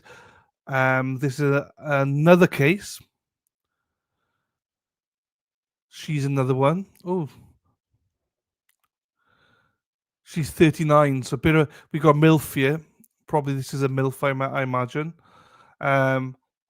Prison officer who had inappropriate relationships with 3. Oh, she's greedy. I mean, it's not just one. She's gone for fucking 3. Hey, Disney Queen. Hello, my darling. How are you? Oops. I can't get the fucking thing cursor. Hello. Oh, no. Press it again. No. There, finally got it. There you go. So this one's greedy. She not just one. Just not one dick she wanted 3. One was not enough. She's like, no, give me 3. So Sarah Williams, who worked at Liverpool. She's from Liverpool. HMP altar course, fell into the traps and arms of sophisticated criminals, her lawyer said. The 39-year-old Kingsway witness admitted 3 charges of misconduct in public office in 2020. She was sentenced to 18 months in prison. So, Jesus, that's not much compared to the others. Do you mean when you consider we got 15 months, 16 months, and that was just having one dick. She's had 3. So you might as well be greedy, ladies. Right. She was sentenced, right. She was spent a prison officer in 2019 and also pleaded guilty to causing a computer to perform a function secure unauthorized access to data for a program. The court heard she knew the 3 men all had mobile phones, but instead of reporting this to their bosses, she swapped thousands of texts and calls with them. Okay. This includes intimate sexual chat and images the court heard.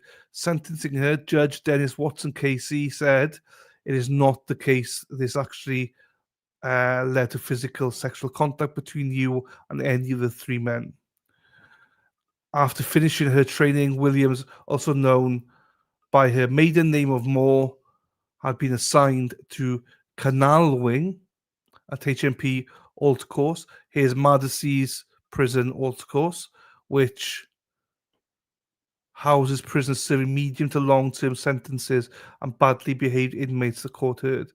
Judge Watkins told Williams, you compromised your position and everyone else is in terms of safety on the wing, and you allowed 3 inmates with serious organized crime connections effectively unrestricted contact with their criminal associates. Tip off. The judge said when Williams' home was searched, details of gang members, some of them rivals to the inmates, were found. She had transferred money to one of them. Bloody hell. After he was transferred to a prison in Manchester. Tom Chalnier, prosecuting, told the court the inappropriate relationship were discovered during an investigation after the Prison Services Corruption Unit received a tip-off. Forensic examination of the inmates' phones showed more than 12,000 calls and texts with one prisoner, almost 9,500 with another, and 1,200 with the third inmate. Bah! Williams' lawyer, Matthew O'Neill, said she was thought to have personality disorder, which may have impaired her decision making. She has a diagnosis of bipolar affective disorder, he said. The court heard 1 of 3 inmates is serving 12 years and 11 months for firearms offences. Another had been on remand for a drug plot, and third inmate also faced firearm charges. Are there any men that have been sentenced on? It'd be interesting to see what the difference in sentences is. That's interesting, yeah. Hang on, I'll have a look here now. There's one more here. I'm not sure if this is man.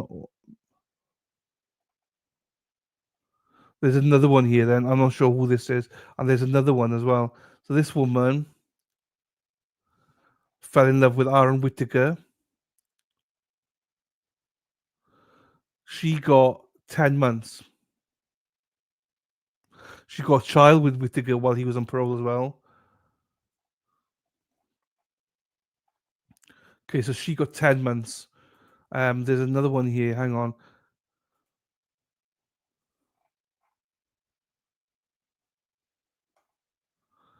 Which one?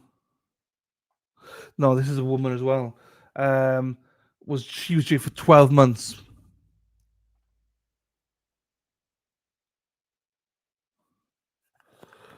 Um, he was given 8 months for possession of the phone. In addition,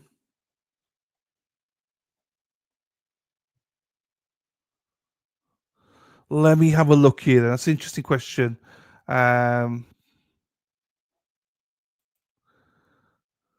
Let's have a look here.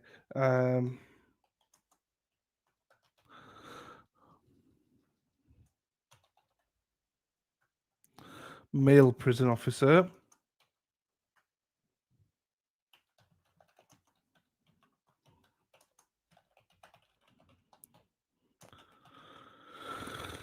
In the UK. Hang on. Hey Jude,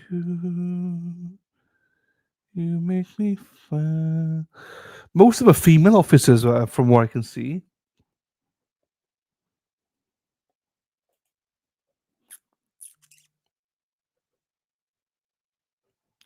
No, female officer, female officer.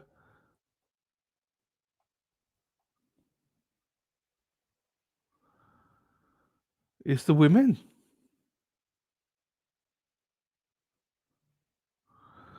No.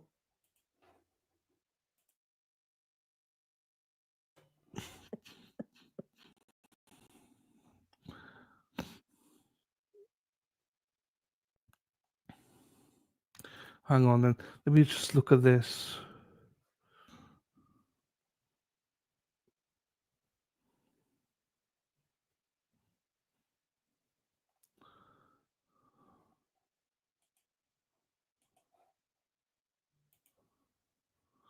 No.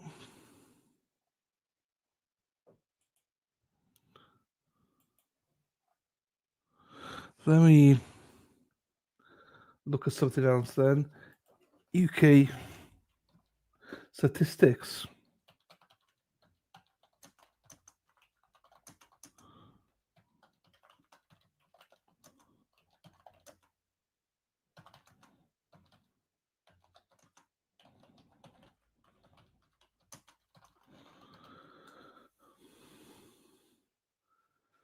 So look here.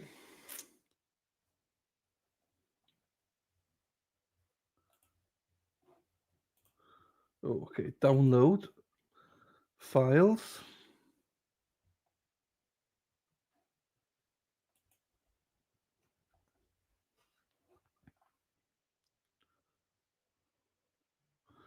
Right, let's have a look at this then. Something here. Let's have a look at what this has to say.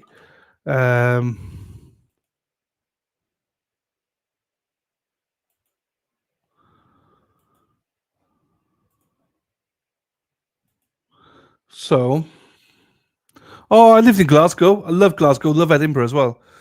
Right, affairs between prison. Hang on, where's these other ones gone?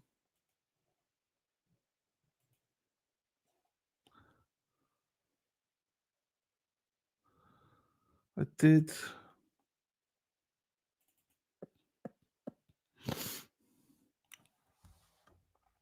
I did request something here. Staff dismissed.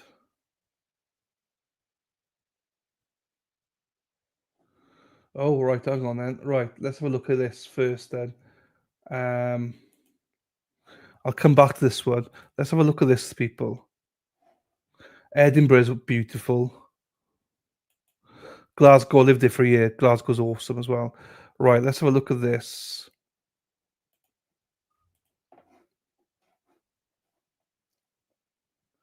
This is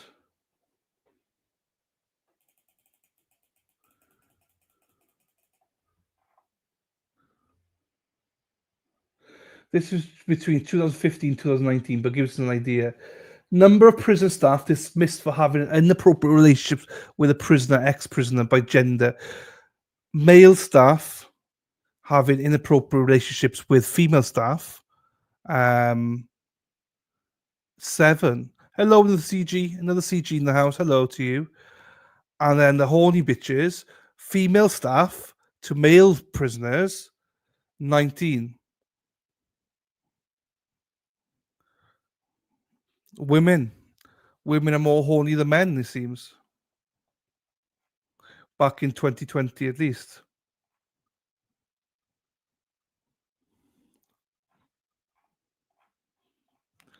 So there you go. I'm surprised with that. I thought it'd be more men. But no, it's women. So women you got to watch out for.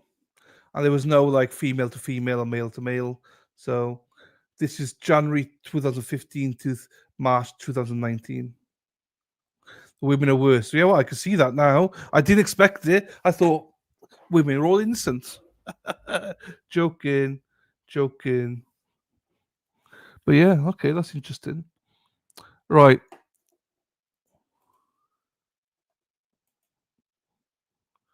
Let's go through this one.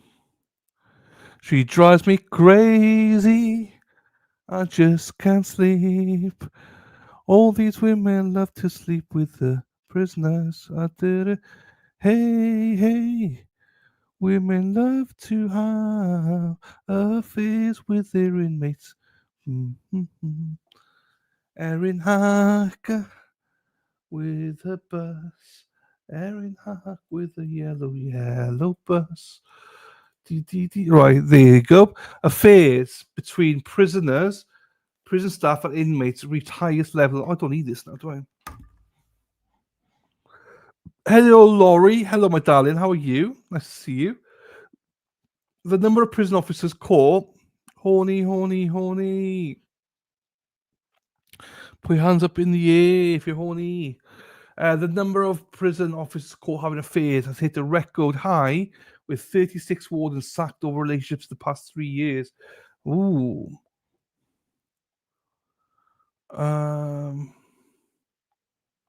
This was written in March 2023. So you talk about 2020 to 2023. So 36 wardens sacked. 31 female prison officers and 5 male warders have been sacked for misconduct. Fucking women.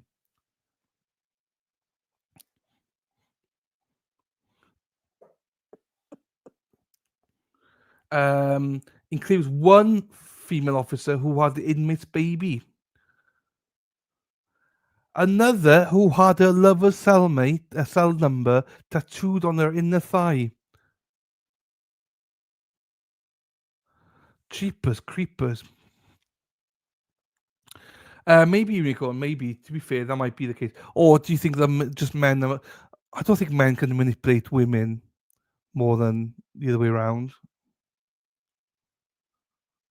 I don't know. I'm just a little bit shocked. I thought it wouldn't be like that, but some girls love those bad boys. Bad boys. What are you gonna do? But sleep with bad boys. Yeah, you're right, though. Women do love bad boys. You're right. You're right. That's a good shout. Women love them because they can't leave. That's true. Great. Whatever happened to don't ask, don't tell. True. Well, the past 5 years, the number of female prison staff has risen by 27% to 15,000. No wonder. They no longer get free sex.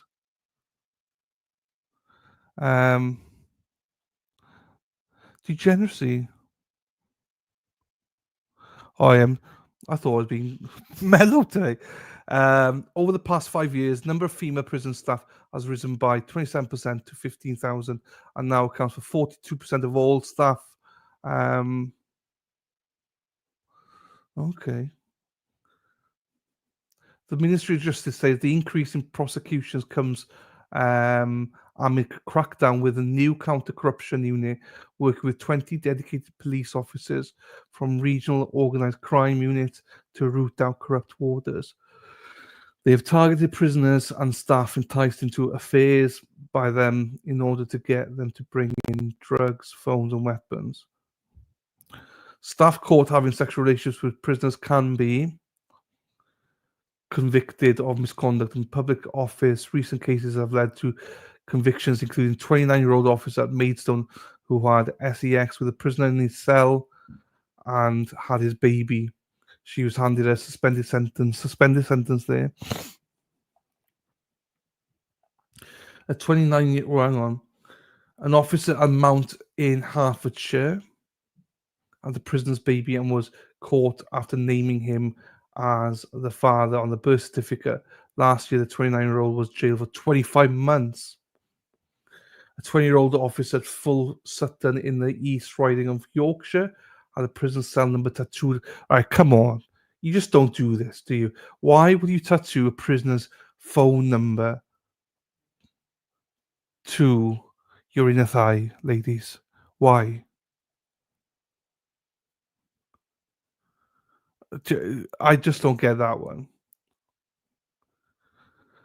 She wrote him love letters and gave him an illicit phone mobile phone. She was jailed for 10 months. How stupid can you be? I know, I'll just fucking tattoo his number.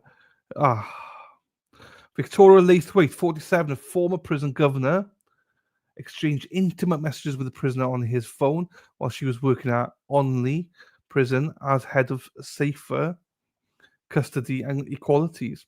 Her husband also worked at the prison. Last year, she was jailed for 8 months for communicating with the prisoner through an illicit mobile. 3 prison officers who all worked at His Majesty's prison between Berwyn near Wrexham was jailed for having affairs with inmates over 4 years. They were caught sending explicit photographs, having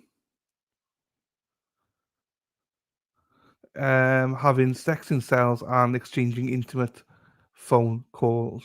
The figures only included staff directly employed by the prison service, both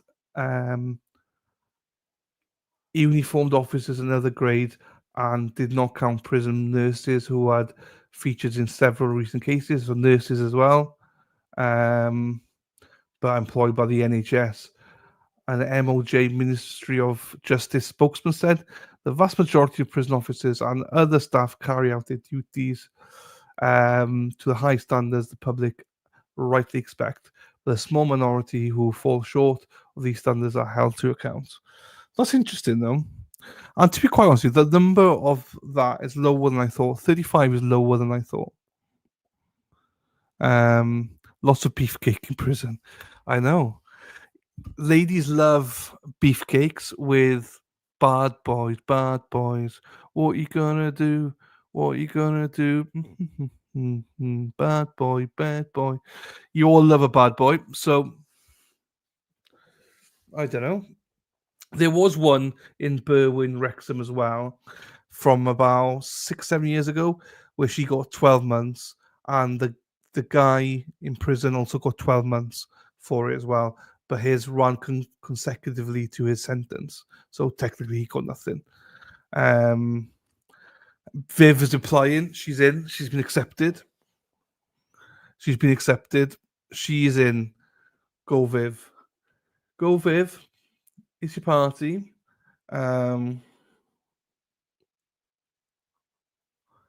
Record number of female guards fired.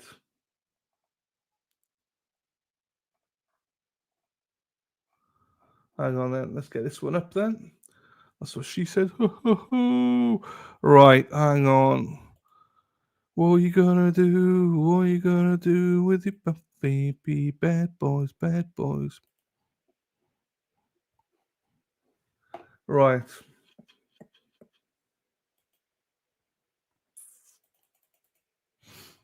Record number of female prisoner guards. Who's this guy? They're not in. Read more. No. 29 were given sack over the last 3 years, from 2021 to 24. The figures compares to just 9 who lost their jobs for the same offence between 2017 and 19. So it's on the rise. Some of the prison guards had even cut holes in their uniforms to make sexual acts easier The Sun has reported. Fucking hell. Give me some scissors.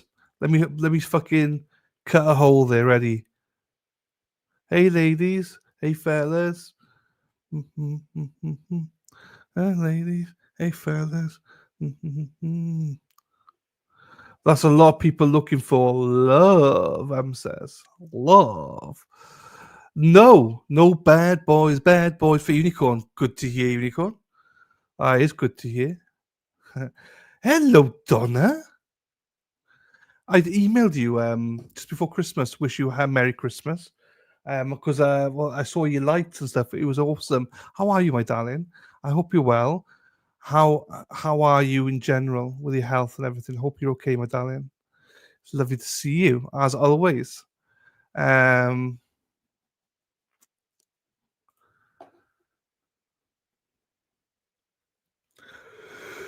I can't believe you cut holes in your trousers, ready to go. New figures. So new figures from Ministry of Justice show that a shocking 50 out of 124 investigations into inappropriate relationships in Britain's jails were upheld. So how many have just been brushed under the carpet? Do you know what I mean? These are just ones that we're aware of. There's going to be a lot more probably. Some of the prison guards involved were not fired, instead suspended to move into a different role. Well, fucking hell.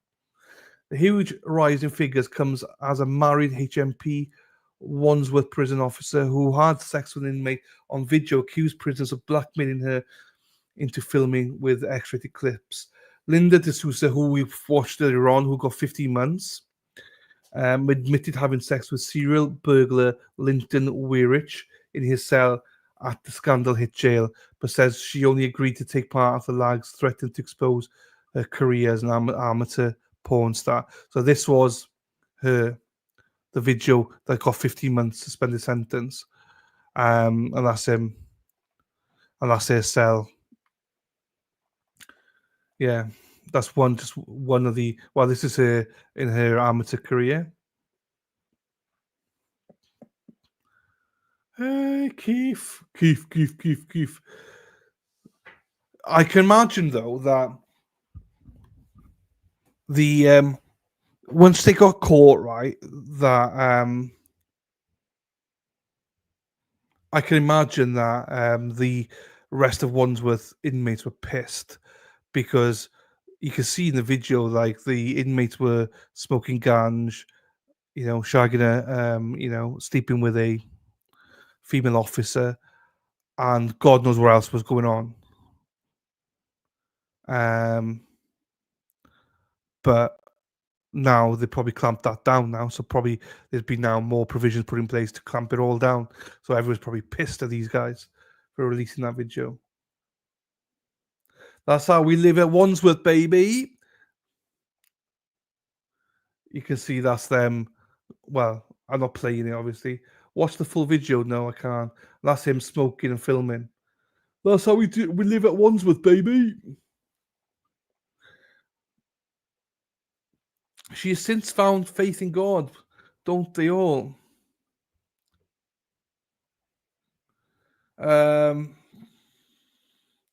She did say there's not more to this story than people think. There's not. You slept with the same guy 3 times.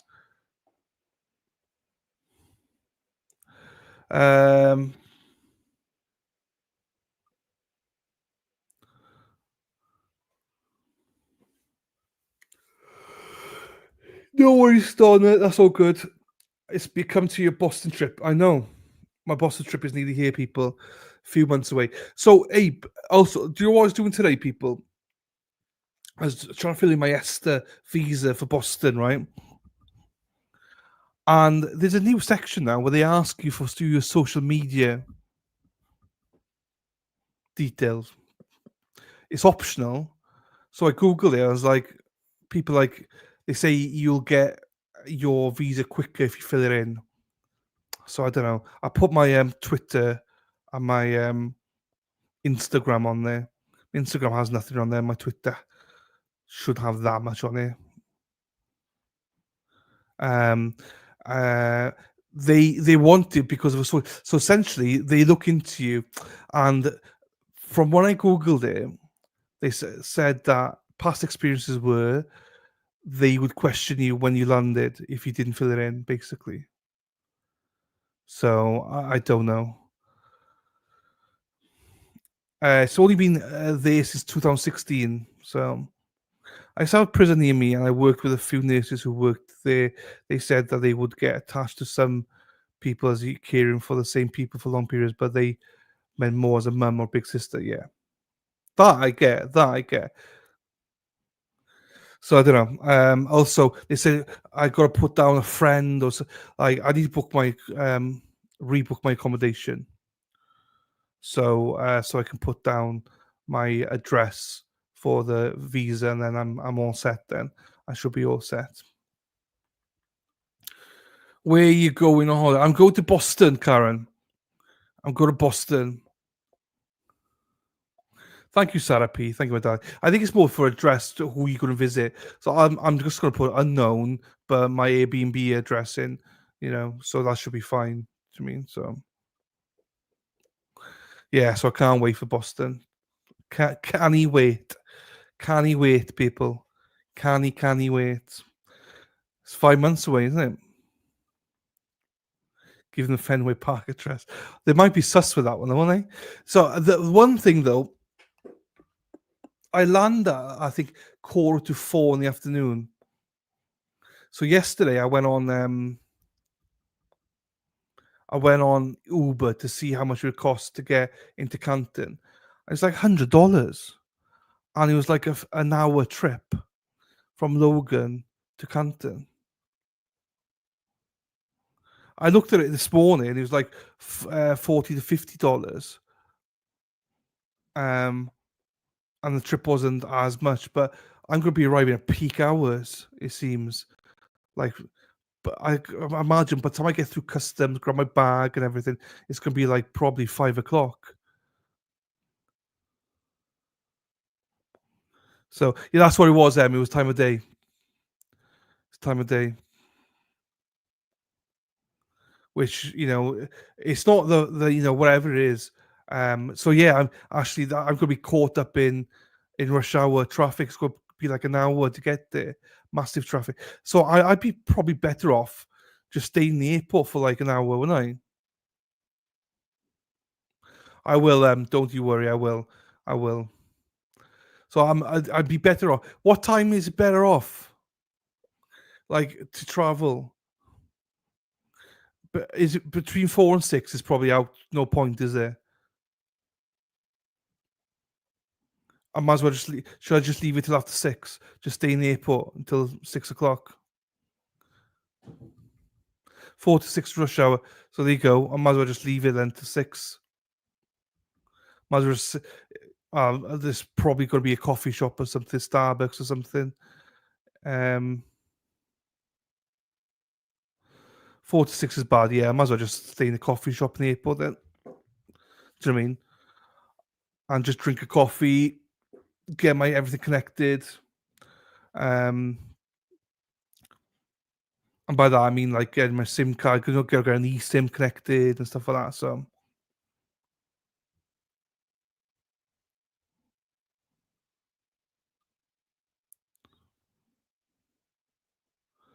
Dana, there you go. Dude, I could pick you. Yeah, but it's just awkward timing, isn't it, Dana? Do you know what I mean? I know maybe staying in the airport won't do you any good. It's just because it's like I'd be probably coming out by 4:30, 5 o'clock. That's my problem. Do you know what I mean?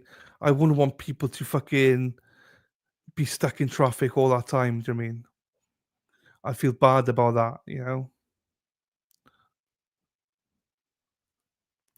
That's the only thing. Um,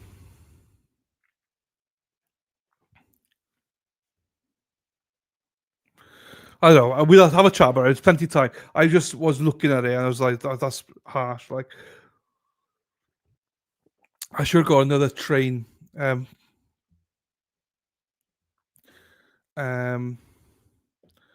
I saw a train. I should have got another flight that comes in at like 8 o'clock at night. That would have been better then, I suppose. It's all good, Robin G. I'm thinking it could be next on Tuesday, I think. Then I think I'm going to do, for the next couple of weeks, I'm going to do Tuesday, Thursdays, and then do members only on Saturdays. That's my plan. So I'm trying to do it like a 2-3 hour stream, because those that don't know, I'm waiting to see specialists because I'm tired all the time. So I don't want to ruin all my energy, you know. When are you coming, Les? What date do you come in? Les is coming over. I know there's a lot of people coming over now, which is looking forward to that. Yeah, Dana, I'll have to chat with you, Dana. I'll have to chat with you. Les, what's your dates? Are you coming over the same time as Disney Queen and all them? Lisa Reed. And also, I need to find, this is something I need to find as well.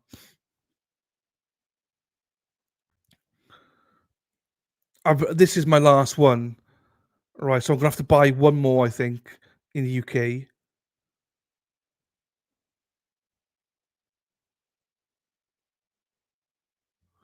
My flight arrives Unicorn 3:45 or 3:40. So I was just timing it, thinking, how long will it take me to get through customs? Do you know what I mean? Well, it might take a long time. It might take an hour. If it does, and then get baggage. I don't know. Hour max. So yeah, well, I might be ready at like 4:30. Walmart has this brand.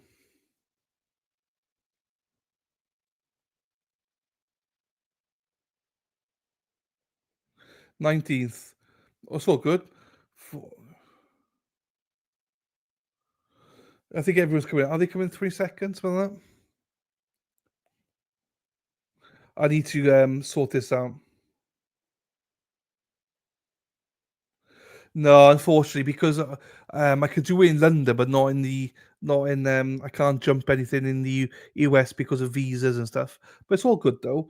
Yeah, I want to try charcoal as well, so I might buy a charcoal one. But these are like nearly $30 at the minute. Oh yeah, she'll have it a little bit easier because of her. She's a US citizen, because she shouldn't need to go through the same lanes as I do. That's what I mean. In London, I'll be straight through. It won't even be an issue because it's the UK visas and stuff. But it's fine though. It is what it is. I'm excited, so it's fine. Yeah, I would be waiting a long time, Viv, with you. Yes, it's all good though. But Dina, I thank you very much. I will sort something out with you, sir. I will sort something out with you. If you don't mind staying in traffic, then I will sort something out for you. So this one, Lisa Reed sorted me out.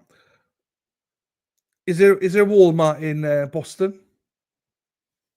I need to get like 20 of these to bring home with me. Is there a Walmart in Boston? Because I'm addicted to native people. I'm absolutely addicted to this stuff. I just can't, afford it in the UK. It's just too expensive here.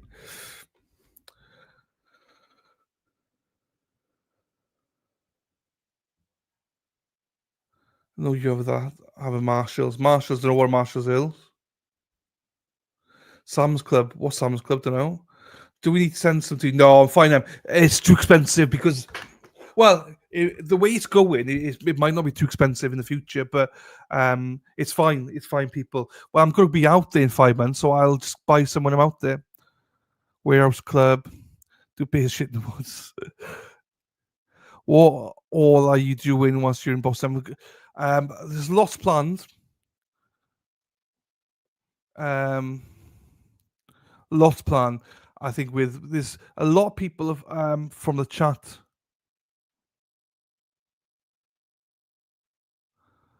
Hang on.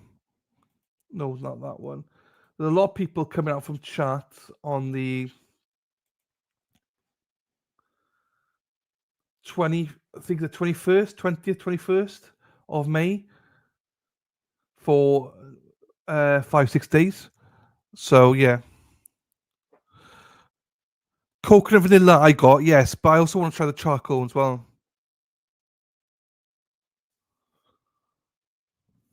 Yeah, I did see that on Twitter last month.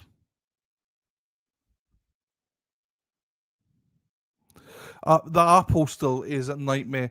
I got a parcel from Hippie Chick waiting since Christmas Eve in Swansea in a depot here. They're just, I'm trying to get in touch with them. They're a nightmare. They're a nightmare at the minute. Right, what else is on this one?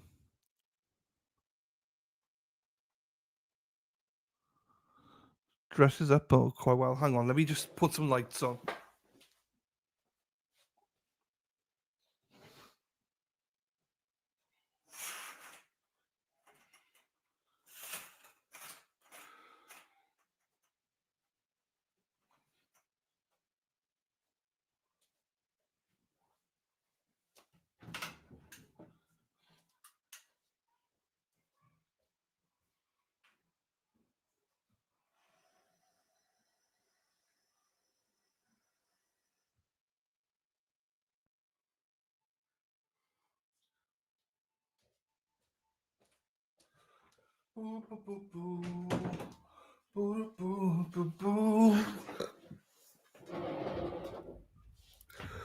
Um,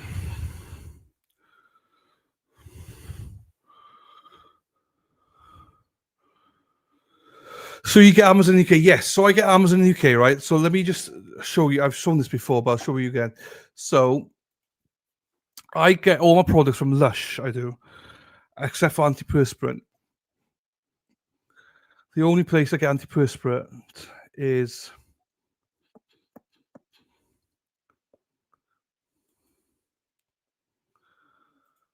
hang on.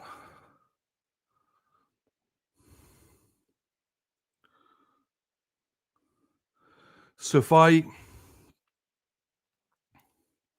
show you this. I'll show you what I mean, Karen.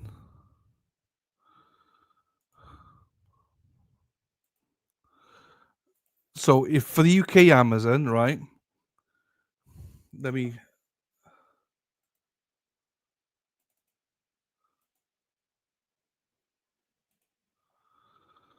It is £20, 27 pence, right? This is for the coconut one. It's normally £27 or 3 pence, but there's a bit of a discount on it. The citrus one is £24. Lime one is 25. Lavender and rose is 27. And mint is whatever. So £27 is like $35 to $40, probably. But 20 pounds would be, hang on, GPP. Sarah PPP. That's why I want to stock so much up in Boston. I need to stock right up. Stock right up. Stock right. So in UK dollars, the coconut one would be between $25 and $26. But in normal price, it would be 27.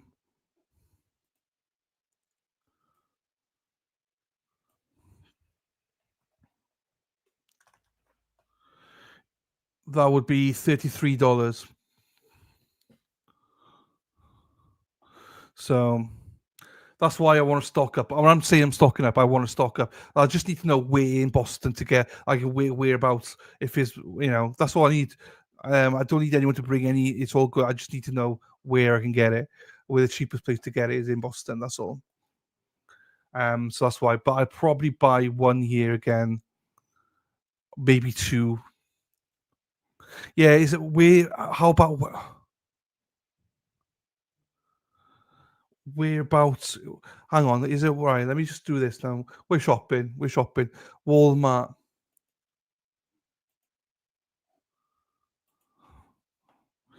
Google Maps.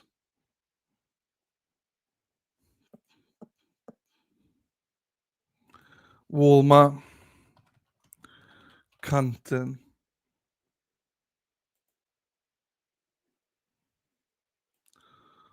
How far is that from the waterfall? Waterfall Bar and Grill.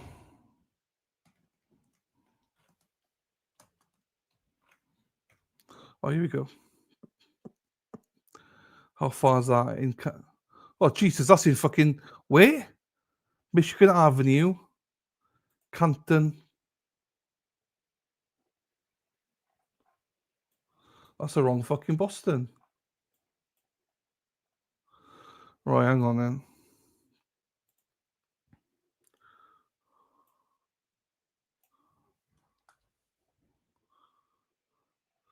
Right. Oh, there's 1 year.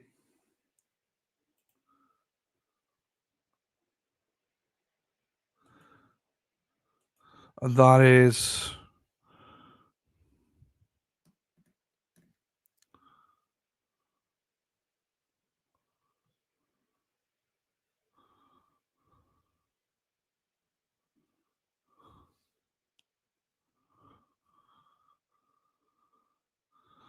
Hang on.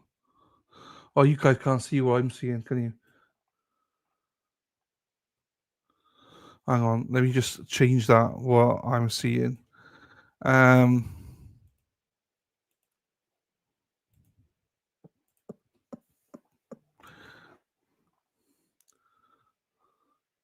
There's one in Walpole. Yes, you're right. The Walpole one's the nearest one to Canton. There's one right there.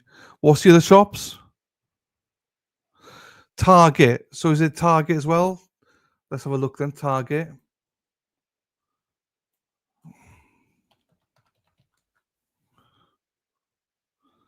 Target. Target's not too far from Canton.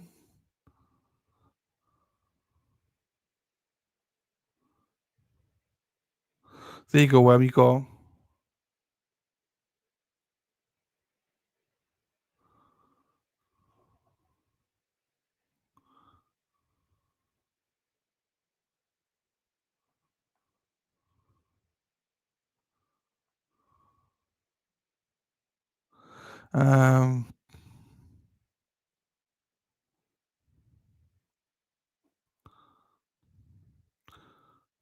Well, me, I want to try the vanilla one, and I want to try the. So vanilla one, I like. People keep saying Lisa Reed. I think it's Lisa Reed that say to me the charcoal one was a game changer as well.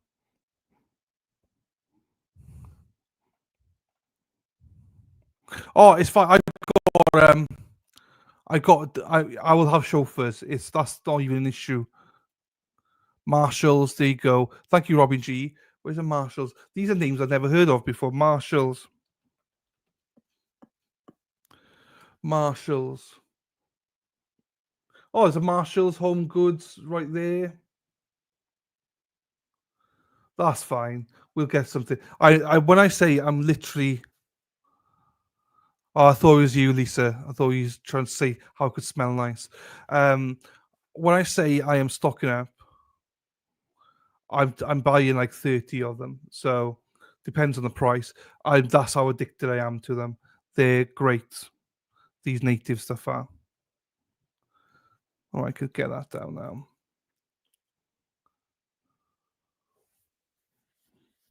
So yeah, I'm excited though. I am excited. I won't lie to you. I am excited. Excited to meet everyone. I just wonder if the Karen Reed trial will still be going on, how long that's going to last for, and stuff like that. So we'll see on that one. My youngest daughter uses a shampoo and conditioner in one, the deodorant, body wash, and face wash. Whoa.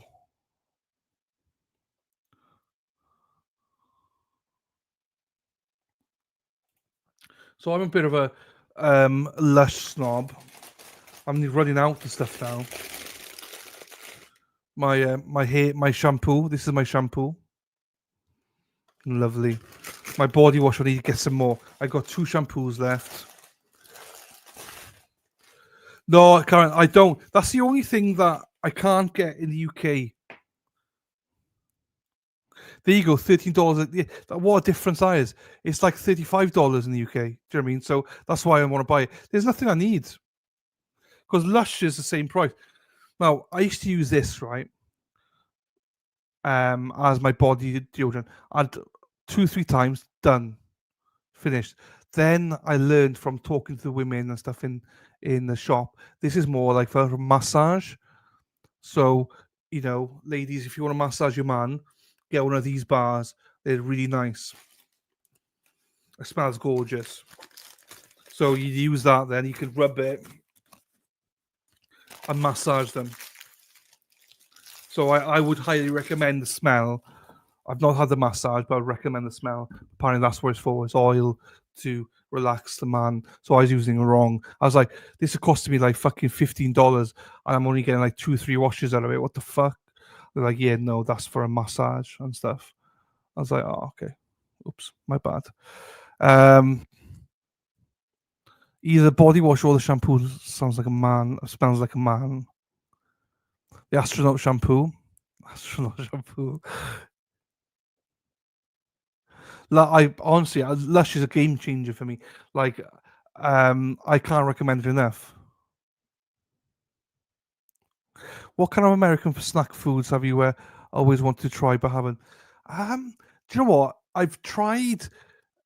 I think so. I've been in America a few times. Like, I love your Reese's Pieces and all that. That's how I got started in it. I don't know. There's your chips. Some of your chips are nice, like barbecue stuff, which I'm happy to dive into again. But there's probably a lot of stuff because there's probably a lot of stuff that okay, chow mein sandwich, get the fuck out, Deb, get out. Let's have a look here. All right, let's have a look at some foods then. American what? Snacks.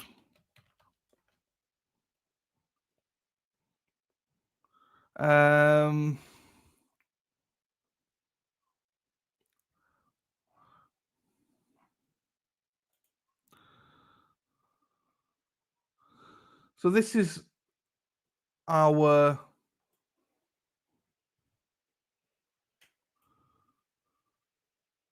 hang on. This is our American store. Kelly from Long Bennington. Okay.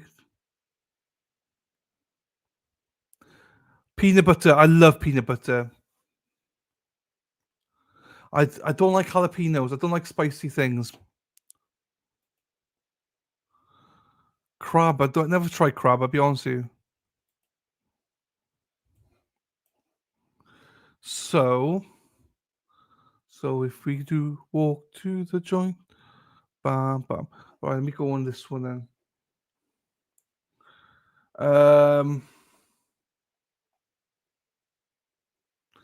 Mr. from Glasgow purchased a Dr. Pepper vanilla. You see, we don't have any of this stuff.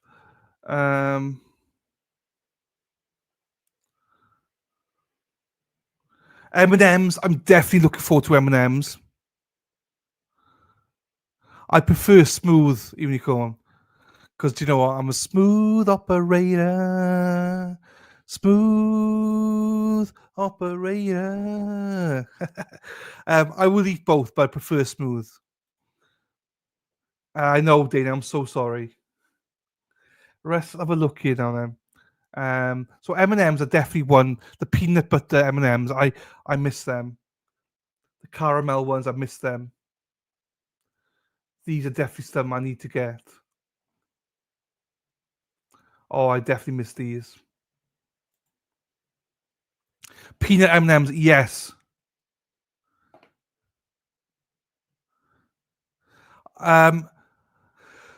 Sweets, but I would do salty. I'm not as adapt to the salty taste as you women, but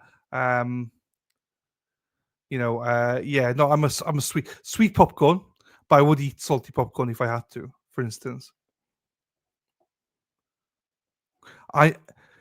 So my plan is to buy a suitcase when I'm out there. So I'm going to take one suitcase out with some clothes, and then I'm gonna, what do you call it, buy another suitcase out there for the stuff I want to bring back with me. That's the plan.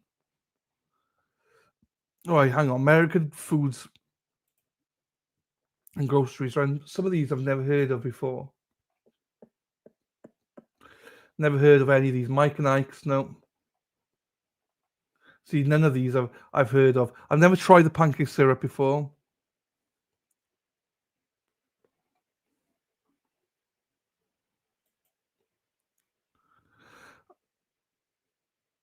Homemade chocolate, yeah, absolutely. Have you tried pip and nuts? No, I haven't. Peanut butter, no, I never have. No, I'll be honest with you, I haven't. Remind me of that. Can I get it in the UK, Unicorn?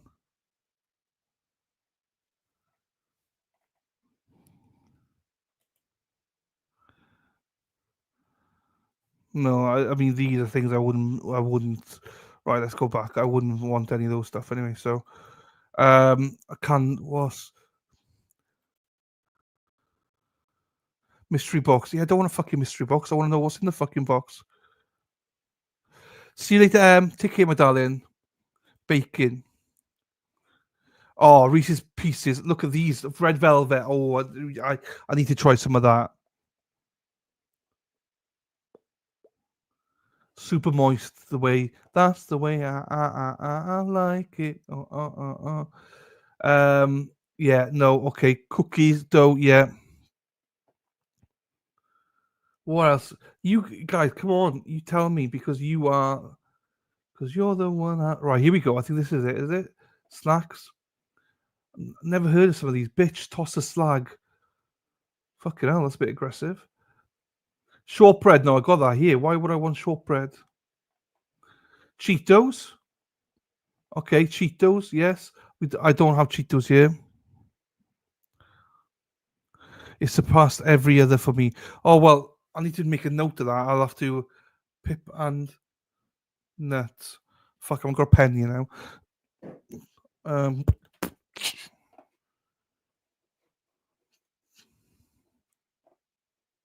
Twinkies, never tried them. I have never tried Twinkies. Never tried Twinkies. So that's one I need to try. Peanut chews, never tried it, but it looks gorgeous. Never been to a Denny's, no.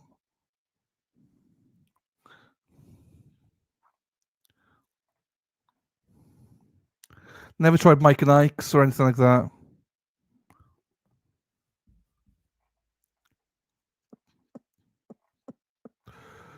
Twirl, that looks nice.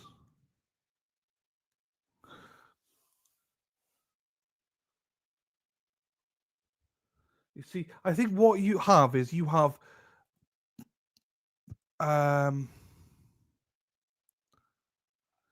some stuff that's similar to ours, but not quite.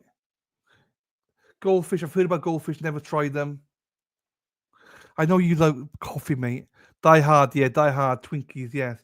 I need to try it. Never have. See, these, we got all these Cadbury cream eggs. Hi, yeah, trucker. I am feeling better for my bug. I'm just Cheetos, another one. I need Cheetos, people. I have not got them here. I'm just waiting to see specialists for my other condition. That's all. We'll see. Making my list. Something twice. Something's peanut chew. Never tried it. Love it though.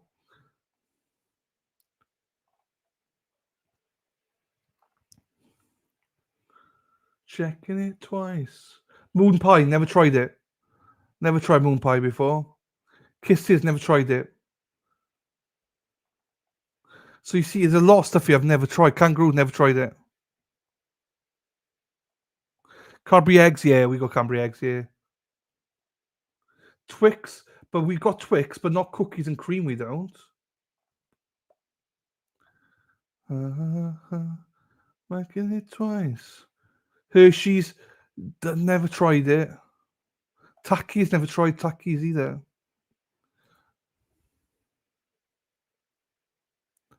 Yeah, we got Easter eggs as well, My a friend of mine owns a supermarket, like a shop, and he put them on sale before Christmas because people wanted them. I love Easter eggs.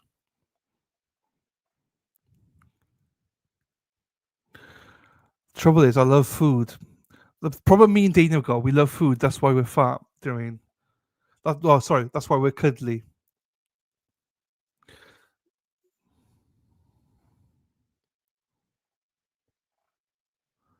Yeah, we got these, but we don't have the same flavors. Reese's Pieces. Oh, get in my belly.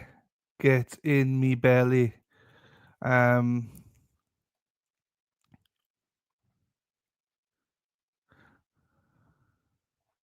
Nerds, never tried it. I can get Nerds, but they're too expensive. Ghost, never tried Ghost, but Heather Taylor's obsessed with it. I'm not fat. Sorry, I should have clarified. We're big boned. You're right, Dana. I'm sorry. My bad. That was. I'm not a fan of dark chocolate. If I'm being honest with you, Sarah P. I'm not a fan of it. I prefer milky or white. So I need to try Ghost. Never tried it before. But Heather Taylor lives and dies by it.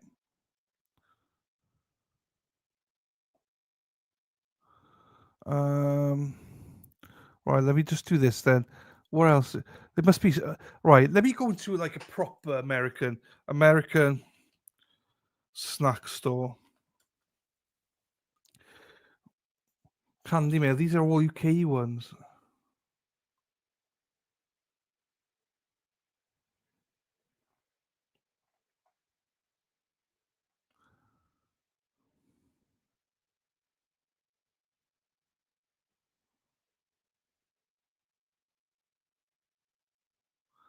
Lamb, yes. Thank you, Les.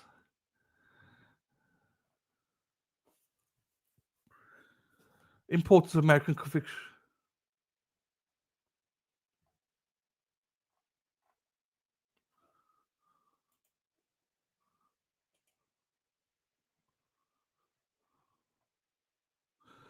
Snacks and savouries. Right, let's have a look at these then.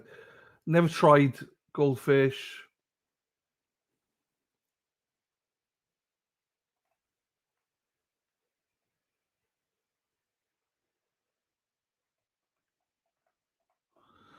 There's not a lot. What's an American store that I can put in and have a look at their snacks? Because these are like only ones that Lay's. I like Lay's, but buffalo wings. Love buffalo wings. No, I don't like the spice. I like barbecue ones. Is there a store? Lay's barbecue Lay's. I do like. Right. What can I put in? Oh shit! It's not even on screen. Sorry, people. What can I put in? What's a store that you've got in America that will show me what the snacks are?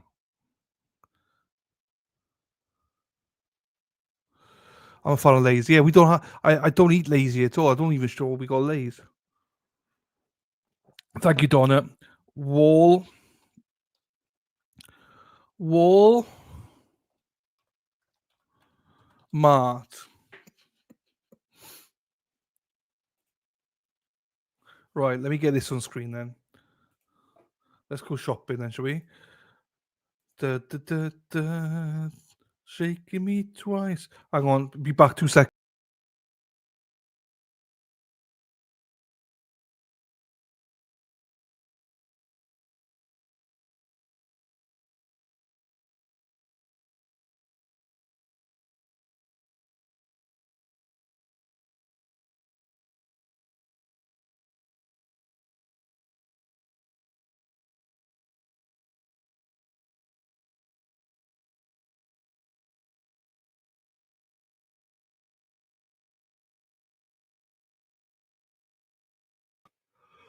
All right. Hang on, let me make this bigger then. All right, what are we looking at? Grocery and essentials, yeah? Valentine's Day, we're here. Pantry and snacks, yeah? Snacks. Now we're talking Lay's. Oreo, nice. Ritz. We don't really do Ritz here. Beef jerky. Tried it. It was okay. Wasn't a massive fan of it. Most of these I've never heard of before. M&M's nice. Chips.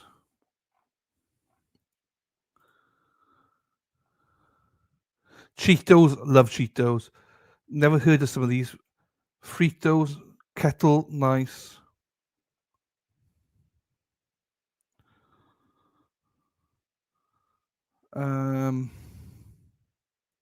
Ruffles.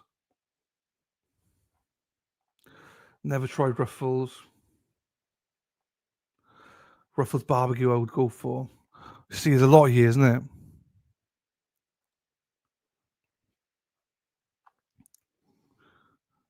I'm making myself hungry now, just going through some of these things. Popcorn. Whoa. I love popcorn. But again, we don't really do popcorn here.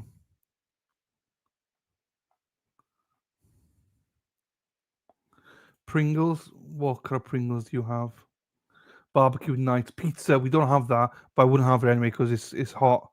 Hello, Shari D. Do you know what time it is, everybody? Because she's here.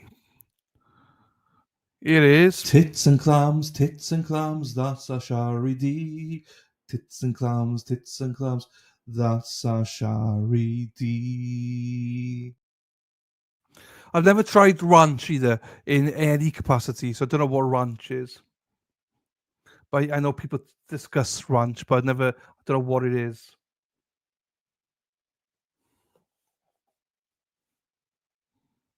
Also, I've got to be careful. I'm not sure what I can take back with me or not. Oh, I must try ranch. Yeah, you know, I wouldn't mind trying. The one thing I wouldn't mind. Right, so Dana's here. Dana's a big bone like me. Do they do Dana biscuits and gravy?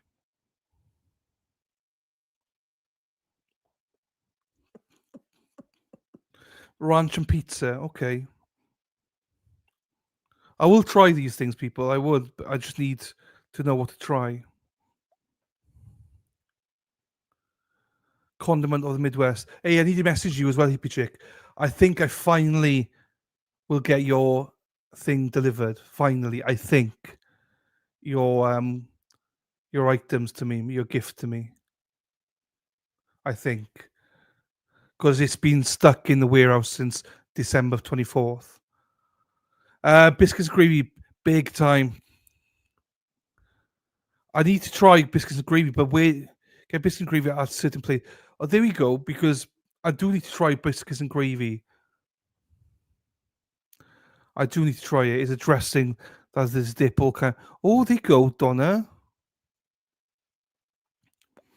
Sarah P, you would eat gravy every night if you could. I know. Slip in there. Right. Valentine's Day. What we getting Valentine's Day? Toys.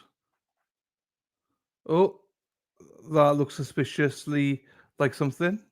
Anyway, let's get out before I get row. Groceries again. I don't like chili. I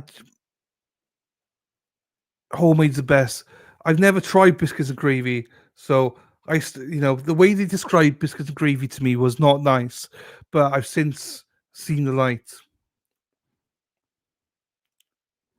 I don't drink very rarely. Oh, the one thing I do want to try when I'm out there.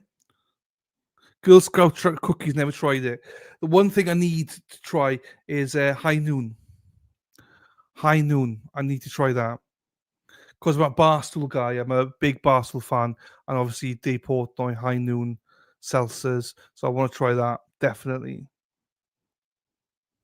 So I need to stock up, don't I? In stuff. Because where I'm staying, I've got a fridge, microwave, stove. So I could, so on cupboard, so I could put stuff in for snacks and stuff. Yeah, Sarah P gave me some recipes for the gravy. The gravy is white. The gravy is white. You're right, and I thought the gravy. So they sent me a picture and it looked like cum. So that's why I was like, I'm not trying it. But then they showed me other pictures and it looked delicious.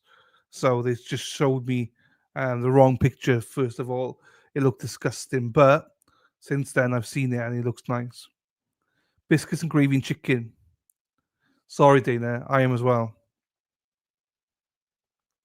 Girl Scouts cookies not a thing here. I don't know what it is. Sorry, D, I don't know what it is. Breakfast and cereals. Hang on. Candy first then. Let's have a look at candies here. Reese's Pieces, Hershey's, Kisses. Yeah, most of these we got, but then you could just got different flavors to us. Ferrero Rochers, absolutely. My mother's favorite. Ferrero Rochers. Nerds, I need to try them. Never tried it before.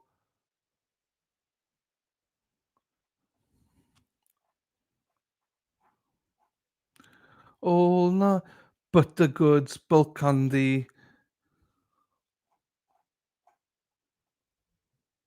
Okay, chocolate candy then. I love popcorn as well.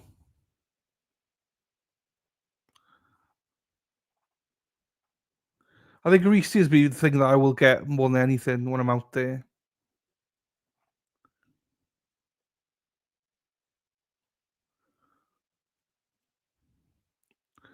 Girl Scouts of America charity. Yeah, we don't have the cookies here. I was a brownie, not a Girl Scout. Yeah, Unicorn, we don't have anything like that, do we? That you're aware of. I'm not aware of anything. But the Scotch is another thing I really like.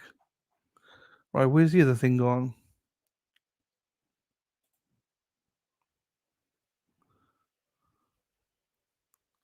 What about 7-Eleven? What is 7-Eleven any good, people? Because I might have to shop in 7-Eleven. No, if you've been to a Menards. No, what's a Menards? Never heard of Menards before.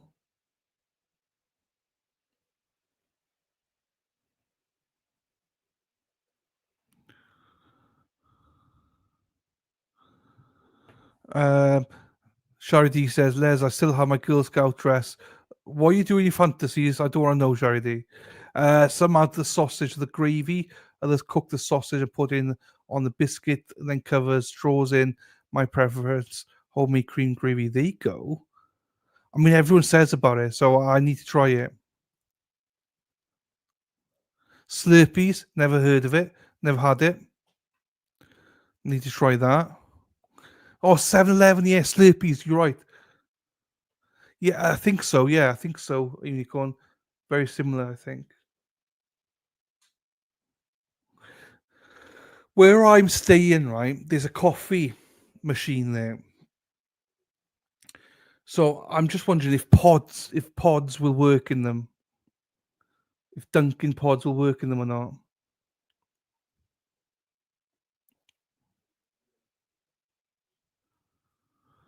Yeah.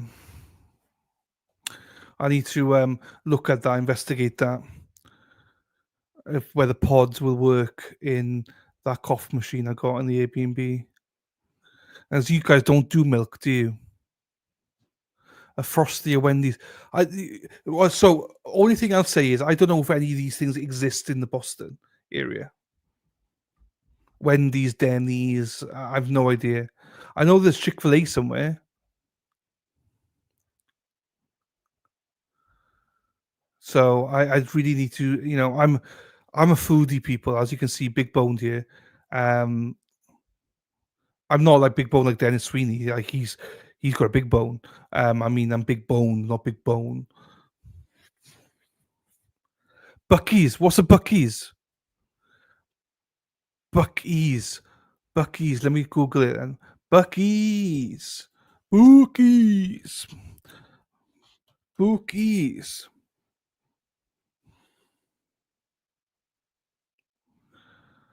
Bookies. What is a bookies? Travel centers. Oh, is it? Oh, it's a travel center. It's like a garage.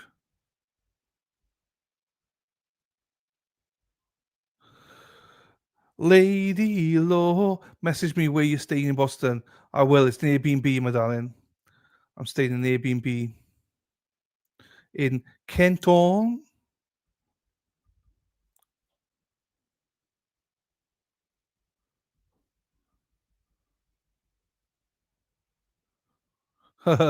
Viv. Oh, is it Wendy's in Sheffield? Yeah, I just looking at this now. Inside the cult of Bucky's. It looks great. Oh, everything's big in Texas, isn't it?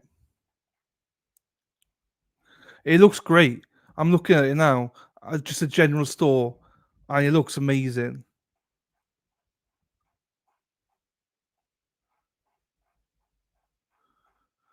I know. So I think I need to. My next trip to America needs to be Texas somewhere. Because we got Donna, Lady Law, Sarah P, and a few others that are in that area. So that I need to try some of these things.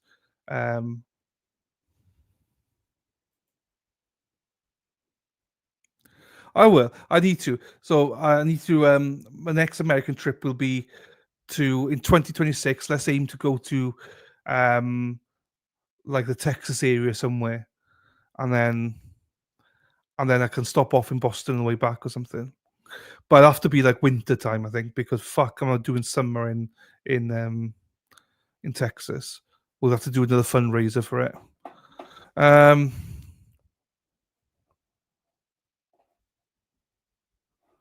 Okay, so there's that. I'll have to look at that.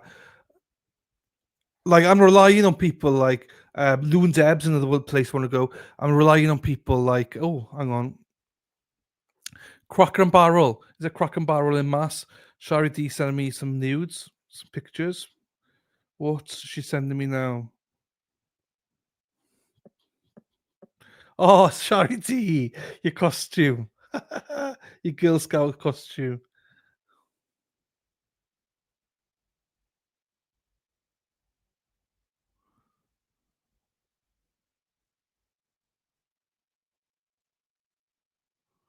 That's funny.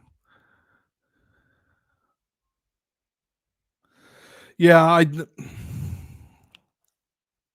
I can imagine. I can imagine the tours we have in Texas.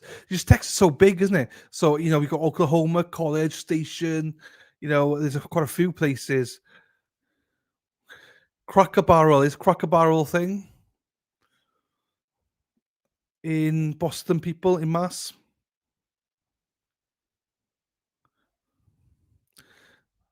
We don't have. I don't think we go 7-Eleven. I think in Starbucks you can get stuff for dogs, can't you?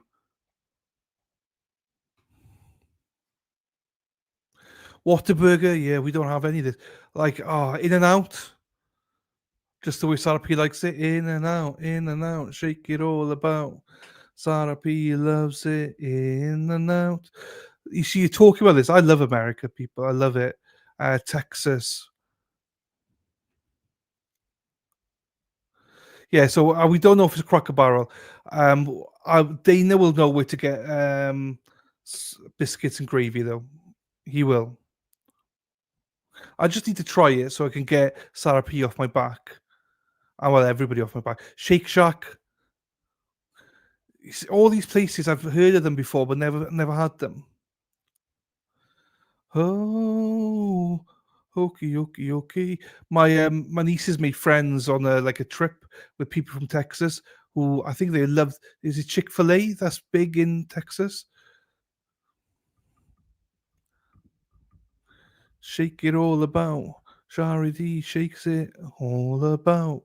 So there's a lot of stuff I need to try. Do you mean LGA? Chick-fil-A is good. I think there's one in Dedham. Chick-fil-A, Starbucks, Dunkin' Donuts. I saw a place called Honeydew. as well.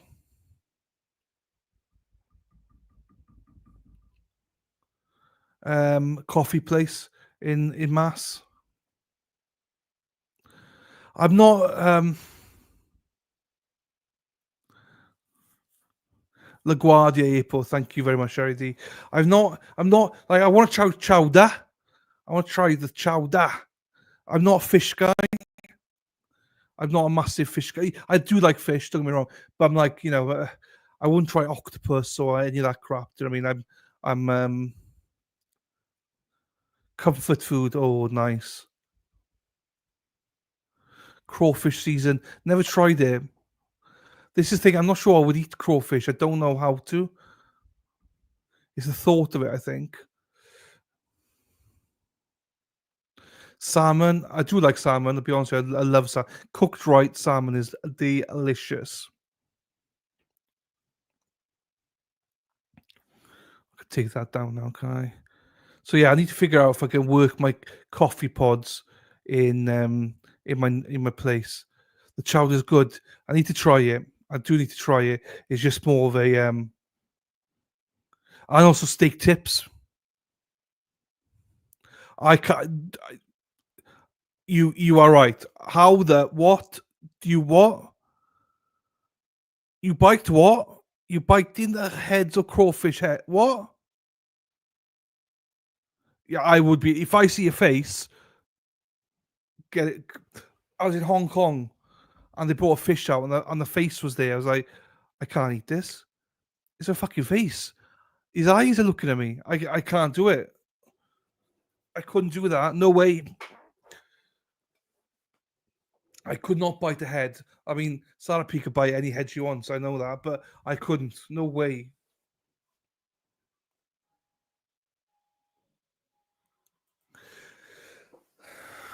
The one thing I'm not looking forward to, Larry wants to take me, right? To be a beef thing, right?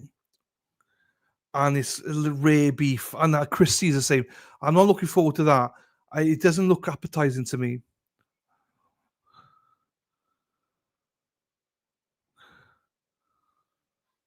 I know what crawfish is. Yeah, I just couldn't eat it. No way. Some of the Cajun chicken I've seen on some. Oh yeah, I can imagine. Oh. Then you suck it. No wonder Sarah P loves it. You bite the head and you suck it. Sarah P, that's no wonder she's looking forward to it then. I couldn't do it. I couldn't do it. I'm not Sarah P. I can't do stuff like that. Ah, now I get it, Sarah P. Now I understand it.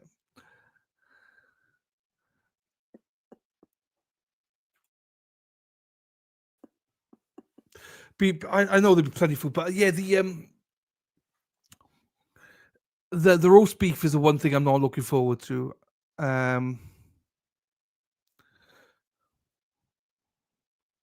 Yeah, I'm not a massive seafood guy. But I'm looking forward to steak tips. I'm really looking forward to steak tips in Boston. Also, I'm not looking forward to Deb's chow mein sandwich, but I'm looking forward because everyone says to me that the Chinese food in Massachusetts is amazing. If that's true, then we're gonna get a sit down buffet somewhere, Dina. Because I like my Chinese food, but not in fucking in a roll. Chow mein in a roll is just wrong. Do you know what I mean? Shake Shack. Do you have a Shake Shack? Oh wow. Dwarf-sized lobsters. That's why I told my granddaughter she loves them. Ah. I think if you grow up with it, you're fine, isn't it? It's just the thought for me is I couldn't do it. Do you know what I mean?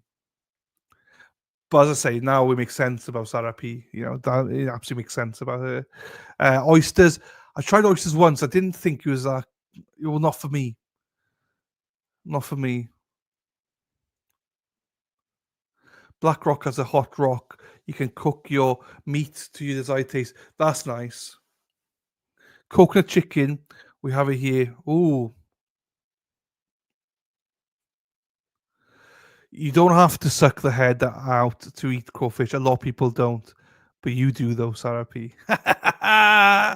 Sarah P. Sarah P. Sarah P. P. P. P. P. Sucks the P. Sucks the P. Sarah P. I just had Chinese last night. So is Chinese nice in Boston? Because people are saying it's the place to be for Chinese, but I'm not sure how true that is. Or are you guys just saying that in order to be like, oh yeah, all our food is better than everywhere else?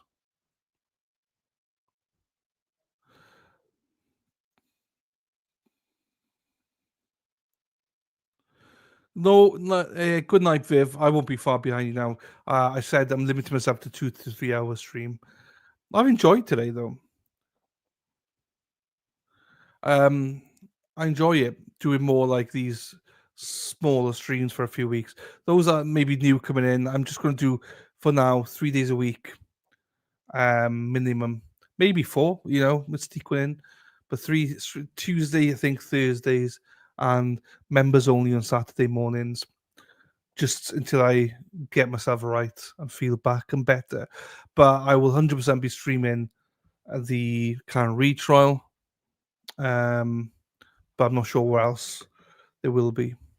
I've enjoyed the stream. Thank you, Dana. It's been a great stream. I've enjoyed it. We had a good laugh. Thank you very much, Ashley.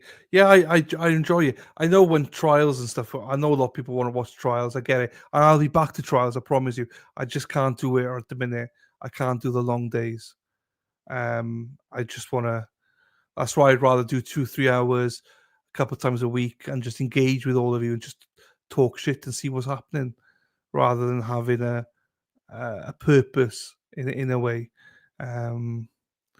No, I enjoy it. I enjoy talking to you. I enjoy stuff like this. I enjoy talking about Boston and Massachusetts and about all you guys and your cultures and everything like that.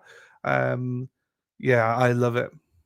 I even Erin Hack. I mean, I love Erin Hack, which not many people do, but I do.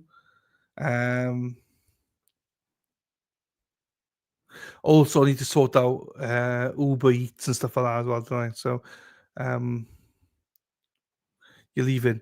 I will be leaving, Les. Yes, I'm trying to do 2-3 hour days now because I honestly I won't lie to you. I fall asleep. I'm so shattered. I feel good right now, but I know I'm not gonna push my luck and make myself ill again. So I think 2-3 hours is my max. 3 days a week and a Saturday, members only. I'll try and get more people to attend on Saturdays. Where would yeah, exactly? No, I won't. Thank you, Donna. Thank you, Lisa. As I say, if I feel all right, I'll do more than 3, but I'm just not going to push it. It's no point. There's lots of other talented creators out there doing streams for trials, which is fine.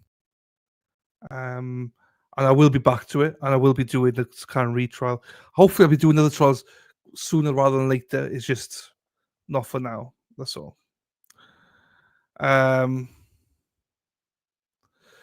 Lisa, don't know any of you that would be interested in giving me some pointers for journey to Mass. There you go. Well, he was Discord chat to people. He was a WhatsApp group, the Lance Angels.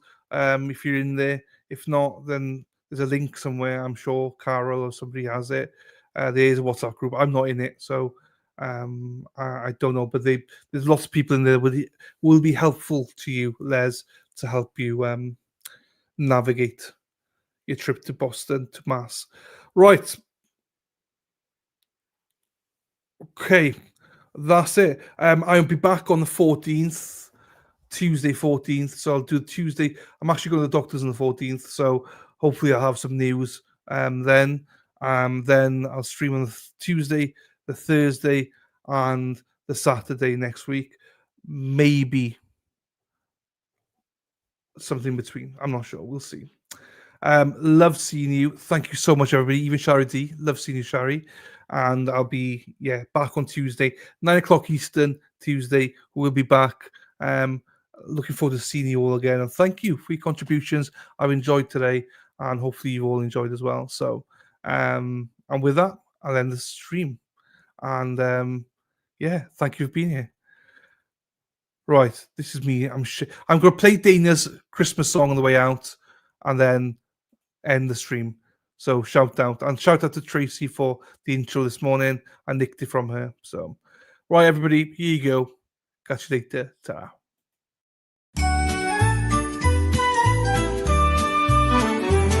It's Christmas time in the US and Wales. Santa Chappie is happy, sharing some tales, telling stories of Christmases from not long ago, while El Chatty is here enjoying the show. It's Christmas time with El Chappie. We're all here together and we're happy. We wish you well, can't you tell? Hurry, Dylan, prep that food, make it snappy. As Dylan, he stays busy as he's looking at his list. Be they naughty, be they nice, he hopes no one gets pissed. The Happy Day show is for all to enjoy, except for Dana, that wanker Speedo boy. It's Christmas time with El Chappie. We're all here together and we're happy. We wish you well, can't you tell? Hurry, Dylan, prep that food, make it snappy. There's lots of love in the chat for each other. Everyone treats the other like their brother or sister in some cases, don't you know? Aaron Hack's bus is coming with El Chappie in tow. It's Christmas time with El Chappie. Ceredigion, Rhode Island lady are happy. So is Lisa Reed and Disney Queen. Come on, Christmas, hurry up, don't be mean. Sassy, Toots, Sarah P. are all here. And Mark and Bev and Stacy share the cheer.